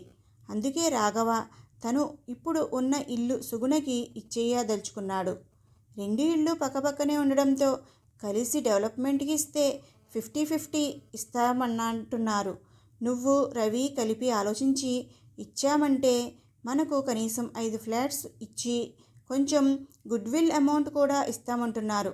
సుగుణ ఇంకా రవికి 2 ఇచ్చినా నాకు ఇంకా 1 ఉంటుంది. అత్త ఇచ్చిన డబ్బులు ఇంకా గుడ్విల్ డబ్బులతో రవిని అమెరికా వెళ్ళి ఎంఎస్ చదువుకోవడానికి వెళ్ళమని మీరే ఒప్పించాలి అల్లుడు గారు. అన్నీ మంచి విషయాలు ఒక్కసారే వింటుంటే డైజెస్ట్ అవ్వక అయోమయంగా ఒకరివైపు ఒకరు చూడసాగారు రాజు ఇంకా సుగుణ. ఒక్కసారి నోట్లోంచి మాట రాలేదు సుగుణకి. కానీ వెంటనే రాజు అందుకున్నాడు. ఈ 10 లక్షలు సుగుణ తీసుకుంటుంది. ఎందుకంటే అది తల్లిలాంటి మేనత్తి ఇచ్చిన ఆశీర్వాదం. కానీ ఇల్లు మాత్రం వద్దు. అది ఆవిడ తమ్ముడుకు అంటే మీకు ఇచ్చారు. అందుకని అది మీది. మీరు చెప్పినట్టే బిల్డర్కి ఇద్దాం. అవన్నీ కూడా నేను దగ్గరుండి చూస్తాను. కానీ ఫ్లాట్స్ మీ పేరు మీదే ఉంచుకోండి. మీది కూడా గవర్నమెంట్ ఉద్యోగం కాదు. పెన్షన్ అవి లేవు. ఫ్లాట్స్ అద్దెలు మీకు కొంచెం కొంచెం వయసు పడిన సంపాదించలేనప్పుడు ఉపయోగపడతాయి. రవి చూడడు అనను. రవి ఇంకా సుగుణ కూడా చాలా మంచి మనుషులు. కానీ మీరు ఎవరి ముందు చేయి చాచకుండా ఆత్మగౌరవంతో జీవించడానికి ఆ డబ్బు ముందు ముందు ఉపయోగపడుతుంది. మీరు ఎవరికి ఏమి ఇవ్వాలన్నా మీ తర్వాత వచ్చేలాగా విల్లు రాయండి చాలు. తర్వాత రవి కూడా బావగారు నిర్ణయాన్నే బలపరిచాడు. 5 అనుకుంటే 6 ఫ్లాట్స్ వచ్చేలాగా బేరం కుదిర్చాడు బిల్డర్తో రాజు. 3 3 బెడ్రూమ్ ఫ్లాట్సు ఇంకా 3 2 బెడ్రూమ్ ఫ్లాట్సు. ఎంత చెప్పినా వినకుండా రవికి సుగుణకి ఒక్కో 3 బెడ్రూమ్ ఫ్లాట్ ఇచ్చాడు రాఘవ. ఒక 2 బెడ్రూమ్ ఫ్లాట్ అమ్మి సగం రవికి ఎంఎస్ ఫీజుకి ఉంచుకోమని ఇచ్చి మిగతా సగం ముగ్గురు మనవల మీద పేరు మీద ఫిక్స్డ్ చేశాడు. రాజు 1 బెడ్రూమ్ ఇల్లు బిల్డర్ చేతికిచ్చినా అక్కడికి మారలేదు. రాజు అద్దెకిచ్చేశాడు. మామగారు ఇచ్చిన ఫ్లాట్కే ఏకంగా మారుదామని పిల్లలు గొడవ చేయడంతో ఆ ఫ్లాట్ అయ్యే వరకు వీధిలోనే ఇంకో ఇంట్లోకి అద్దెకు మారాడు. ఇల్లు డెవలప్మెంట్కి ఇవ్వడం వల్ల వద్దు వద్దు అంటున్నా వినకుండా మామగారు ఇంకా బావమరిది మకం కూడా తన ఇంటికే మార్చేశాడు. పిల్లలకు అయితే కథలు చెప్పే తాతయ్య, బయటకు తిప్పే మావయ్య ఇంట్లోనే ఉండడం చాలా నచ్చింది. రాజుకి చాలాసార్లు తల్లిని తెద్దాము అనిపించినా ఆమె కోపంగా మాట్లాడడం, ఇంకా ఇంట్లో మామగారు రవి ఉండడంతో ఇల్లు సరిపోదని భావించి ఏకంగా సంవత్సరం ఆగి 3 బెడ్రూమ్ ఇల్లు అయ్యాక అక్కడికే తీసుకుని వెళ్దాము అని డిసైడ్ చేసుకున్నాడు. రవికి జిఆర్ఈలో మంచి స్కోర్ వచ్చింది. మంచి యూనివర్సిటీలో సీట్ కూడా వచ్చింది. వీసా కోసం మెడికల్ అని బయోమెట్రిక్ అని బిజీగా తిరుగుతున్నాడు. రాజు నాడ్ ఏరియాకి వెళ్ళిపోదాము అని డిసైడ్ చేసుకున్న సంగతి స్కూల్లో చెప్పి నాడ్ బ్రాంచ్ స్కూల్కి ట్రాన్స్ఫర్ రిక్వెస్ట్ పెట్టుకున్నాడు. దానికి ఒకరోజు స్కూల్ మేనేజ్మెంట్ నుంచి కలవడానికి రమ్మని కబురు వచ్చింది. ఎక్కువ బ్రాంచ్లు ఉండడంతో మేనేజ్ చేయడానికి ఫ్రాంచైజ్లు అమ్ముకుంటున్నాం అని, నీకు ఇష్టమైతే నాడ్ బ్రాంచ్ స్కూల్ ఫ్రాంచైజ్ మీకే ఇస్తాము, మిగిలిన వాళ్ళకన్నా 50% డబ్బుకే బిల్డింగ్ రికగ్నిషన్ ఇంకా ప్రచారం మేనేజ్మెంట్ చూసుకుంటుంది. స్కూల్ మెయింటెనెన్స్ అంతా ఫ్రాంచైజ్ చూసుకోవాలి. ఖర్చులు అన్నీ తీయగా వచ్చిన లాభాల్లో 50-50. రాజుకి ఈ ఆఫర్ నచ్చింది. కానీ తను ఇంత పెద్ద స్కూల్ మేనేజ్ చేయగలడా అని అనుమానం. నీకేమీ అనుమానం వద్దు బావా, అక్క కూడా హెల్ప్ చేస్తుంది. అసలు నీకు తెలుసా, మా అక్క చిన్నప్పుడు స్కూల్ ఎంత డైనమిక్గా ఉండేదో. ఇప్పటికీ స్కూల్లోకి వెళ్తే టీచర్స్ అందరూ తన గురించి అడుగుతారు అంటుంటే అవునా అని సుగుణ వైపు చూశాడు. నవ్వుతూ చూసిన సుగుణ కళల్లో ఆత్మవిశ్వాసం కనిపించింది రాజుకి. రాజు ఫ్రాంచైజ్ తీసుకుని స్కూల్ పనుల్లో బిజీగా ఉన్నాడు. మార్నింగ్ వెళ్తున్నప్పుడు సుగుణని కూడా తీసుకుని వెళ్తున్నాడు. సుగుణ అడ్మిషన్ చూడసాగింది. స్వతహాగా మాటల్లో నెమ్మది, వినయం, ఎక్కువగా ప్రశ్నలు అడిగే పేరెంట్స్కు ఓపికగా సమాధానాలు ఇవ్వడం, అన్నింటితో అనుకున్న దానికన్నా ఎక్కువే అడ్మిషన్స్ వచ్చాయి. మేనేజ్మెంట్ కూడా రాజు ఇంకా సుగుణల నిర్వహణ తీరుని అభినందించింది. రవి ప్రోద్బలంతో సుగుణ డిస్టెన్స్ మోడ్లో డిగ్రీకి కూడా కట్టింది. ఇంతలో వీసా వచ్చి రవి వెళ్ళిపోయాడు. నాన్న జాగ్రత్త బావా, నీ సపోర్ట్ మర్చిపోలేను అంటూ ఎయిర్పోర్ట్లో కౌగిలించుకుని కన్నీళ్లు పెట్టుకున్న బావమరిదిని చూస్తే సొంత తమ్ముడే వెళ్ళిపోతున్నట్టు అనిపించి రాజు కళ్ళు కూడా చెమర్చాయి. ఈలోపు సీతకు మోకాళ్ళ నొప్పులు వచ్చాయి. డాక్టర్ ఆపరేషన్కి 5 లక్షల వరకు అవుతాయి అన్నాడు. రజనీ కూడా 1 నెల ఇస్తుంది వడ్డీ, ఇంకో నెల ఇవ్వలేదు. అవన్నీ కలిపిన 50,000 కూడా లేవు చేతిలో. వడ్డీకి ఇచ్చిన డబ్బులు వెనక్కి తీసుకోమంటే అప్పటికప్పుడు అంటే ఎలా కుదురుతుంది? కనీసం సంవత్సరం అయినా ఆగాలి అన్న కూతురి మీద పీకల దాకా కోపం వచ్చినా ఏమీ చేయలేని పరిస్థితి. దానితో ఒకరోజు అమెరికాలో ఉన్న చిన్న కూతురు రాగిణి ఫోన్ చేసినప్పుడు అన్నీ చెప్పుకుని ఏడ్చింది సీత. నీకు బుద్ధి ఉందా? పోయి రజనీని ఎలా నమ్మావు? ఇంత జరుగుతుంటే నాకు కాదు కనీసం రాజుకైనా చెప్పాలని తెలీదా నీకు? ఇప్పుడు విజయనగరంలో ఇల్లు ఎందుకు అంటూ గట్టిగా చివాట్లు పెట్టింది రాగిణి. వెంటనే అక్కకి ఫోన్ చేసి, అమ్మ అకౌంట్లో 12 లక్షలు మాత్రమే అమ్మవి, మిగిలినవి నావి. అవి అమ్మకి ఏమైనా మెడికల్ అవసరాలకు ఉంటాయని ఉంచాను. అవి వడ్డీలకు తిప్పుకోవడానికి నీకేమీ అధికారం ఉంది? మర్యాదగా 4 రోజుల్లో నా 12 లక్షలు తిరిగి ఇవ్వకపోతే అక్కవి అని కూడా చూడను. నేను రాజు అంత మంచిదాన్ని కాదు అంటూ ఎడాపెడా వాయించేసింది. తల్లి తిట్టినప్పుడు పట్టించుకోలేదు, కానీ చెల్లి అంటే మాత్రం భయపడింది. అందులో భర్త పనిచేసే కాలేజీ యాజమాన్యంలో చెల్లెలి అత్తగారి తమ్ముడు కూడా ఒకరు. ఏదైనా తేడా చేస్తే మొగుడి ఉద్యోగానికే ఎసరు అనుకుని చిన్న కొడుకుకి ఫోన్ చేసింది. అమ్మమ్మ పిన్నితో సంబంధాలు చెడుతున్నాయి, ఎందుకొచ్చిన గొడవలు మనకి? వడ్డీకిచ్చిన డబ్బులు వెనక్కి తెచ్చేయి అన్న తల్లి మాటలకి ఆ డబ్బులు తీసుకున్న నా ఫ్రెండ్ వ్యాపారంలో దివాళా తీశాడు, ఎప్పుడొస్తాడో తెలీదు అని చావు కబురు చల్లగా చెప్పాడు విష్ణు. దానితో ఇప్పుడు చెల్లికి డబ్బులు ఎలా ఇవ్వాలా అనే టెన్షన్కి చలికాలం కూడా చెమటలు పట్టేశాయి రజనీకి. తల్లికి అంటే ఏదో చెప్పొచ్చు, పోనీ స్థలం అమ్మేస్తేనో అమ్మతో ఏదో చెప్పి సంతకం పెట్టించేయచ్చు అనుకుని బ్రోకర్కి ఫోన్ చేసింది. అది మీ అమ్మగారు ఒక్కరే అమ్మలేరు కదండి, అది కూడా మీరు మీ చిన్నబ్బాయి జాయింట్గా కలిపి కొన్నారు. అది కొనడమే 5 లక్షలకి కొన్నారు. ఇప్పుడు మార్కెట్ డౌన్ ఉంది, అయినా 5 లక్షలు వచ్చేలా చూస్తాను, మీకు ఇష్టమైతే ఫోన్ చేయండి అన్న బ్రోకర్ మాటలకి తన చిన్న కొడుకు తనని అన్ని విషయాల్లోనూ మోసం చేసి బాగా సున్నం పెట్టాడు అని అర్థమైంది రజనీకి. భర్త భానుమూర్తికి అన్ని విషయాలు చెప్పి ఎలాగైనా కొడుకుని మందలించి కనీసం మోకాళ్ళ ఆపరేషన్కి అయ్యే ఖర్చు అయినా వెనక్కి రాబట్టేలా చేయమంది. కొడుకుని కౌన్సిలింగ్ చేసి వివరాలు రాబట్టిన భానుమూర్తికి పెద్ద షాక్. డబ్బులు ఎవరికీ వడ్డీకి ఇవ్వలేదని, క్రికెట్ బెట్టింగ్ పిచ్చిలో పడి డబ్బులన్నీ పోగొట్టాడని, అమ్మమ్మతో కలిసి జాయింట్గా కొన్న స్థలం కూడా ఇప్పుడు తనఖా పెట్టాడని తట్టుకోలేనంత కోపంతో బెల్ట్ తీసుకుని భానుమూర్తి విష్ణుని కొడుతూ ఉంటే సీత ఇంకా రజనీ వెళ్ళి ఆపారు. సీతకి పైకి కనిపించని మనోవ్యాధిలాగా వచ్చేసింది.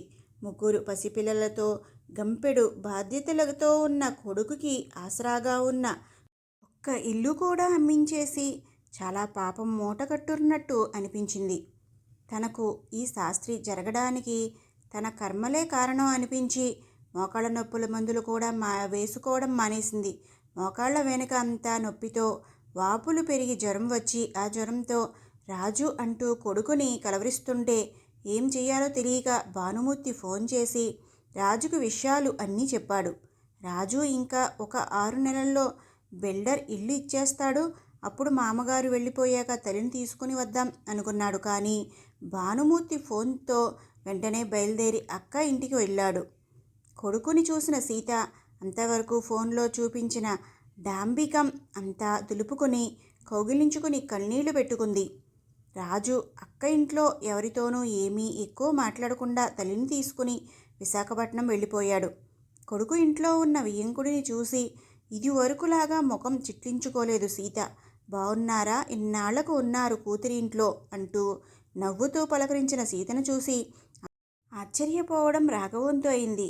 పరిగెట్టుకుని వచ్చి మీద పడ్డ వాసుని చూసి మోకాళ్ళ నొప్పులు కూడా లెక్క చేయకుండా ఒళ్ళో కూర్చోబెట్టుకుంది. మనవరాళ్ళు ఇద్దరు రాత్రి 11 అయినా నానమ్మ పక్కన పడుకుని కబుర్లు చెప్తూనే ఉన్నారు. సీతకి చెప్పలేనంత ఆనందంతో మోకాళ్ళ నొప్పులు ఊసే మర్చిపోయి ప్రశాంతంగా పడుకుంది. ఆ రోజు రాత్రి రాగిణి ఫోన్ చేసి తమ్ముడితో మాట్లాడింది. నువ్వు అక్క నీ మాత్రం వదలొద్దు రాజు, డబ్బులు ఎలాగైనా వాళ్ళు తిరిగి ఇవ్వాల్సిందే, అవి అమ్మ డబ్బులు, ఇల్లే అమ్మి ఇస్తారో అప్పే చేసి ఇస్తారో అది వాళ్ళ ప్రాబ్లం అంటూ. అప్పుడు రాజు అన్నాడు, ఆస్తుల కోసం డబ్బుల కోసం అయిన వాళ్ళతో ఏం గొడవలు పెట్టుకుంటాం రాగిణి, విష్ణు మనింటి బిడ్డే కదా, ఏదో చెడు సావాసాలతో పడి నష్టపోయాడు, డబ్బు వచ్చినప్పుడు వాళ్లే ఇస్తారులే. అక్క మీద కోపం వచ్చిన అన్నయ్య మంచితనంకి మురిసిపోయింది రాగిణి. సీతకి 2 కాళ్ళు ఒక్కసారి ఆపరేషన్ చేయించేశాడు రాజు. సుగుణ సేవ ఇంకా మనవళ్ళ ప్రేమతో తొందరగానే కోలుకుంది సీత. సీత ఇంకా రాఘవ సొంత అక్కా తమ్ముళ్ళ కింద మెలగడం చూసి రాజు ఇంకా సుగుణ ఎంతో సంతోషించేవాళ్ళు. ఈలోపు బిల్డర్ ఇల్లు ఇచ్చేశాడు. అన్ని ఇళ్లలోనూ సుగుణ ఇంకా రాజే పాలు పొంగించారు. గృహప్రవేశం తర్వాత 3 రోజులు కనీసం పడుకోవాలి అంటే అందరినీ ఇంటికి పంపించి రాజు ఇంకా సుగుణ మాత్రమే మిగిలి 2 రోజులు పడుకుందికు ఉండిపోయారు. వెన్నెల రాత్రి బాల్కనీలో చాప మీద పడుకుని తన గుండెల మీద పడుకున్న సుగుణని అడిగాడు రాజు. మీ నాన్న ఇంత ఇల్లు పాపం ముందే కట్నంగా ఇచ్చి ఉంటే నువ్వు ఏ పెద్ద ఇంజనీర్నో చేసుకుని ఎక్కడో పెద్ద ఇంట్లో ఉండేదానివి, ఇలా నా జీవితంలో కాదు కదా అన్నాడు భయపడుతూ. ఇంజనీరు ఏమో తెలియదు కానీ మీకన్నా మంచి మనసు ఉన్నవాడిని మాత్రం తేగలిగే ఉండేవాడు కాదు. అయినా మా అమ్మ ఎప్పుడూ చెప్పేది, నీ జీవితం ఎప్పుడు నీ కర్మలపై ఉంటుంది అని. నా కర్మలు మంచివై ఉంటాయి, అందుకే ఇంత పెద్ద మహల్లో ఉన్నాను ఈరోజు, చేత్తో రాజు గుండెను చూపిస్తూ అంది సుగుణ అందంగా నవ్వుతూ. కర్మ అయితే నేను ఇంకా గొప్ప కర్మలు ఏవో చేసి ఉంటాను, అన్నాడు సుగుణ నుదుటి మీద ప్రేమతో ముద్దాడుతూ రాజు.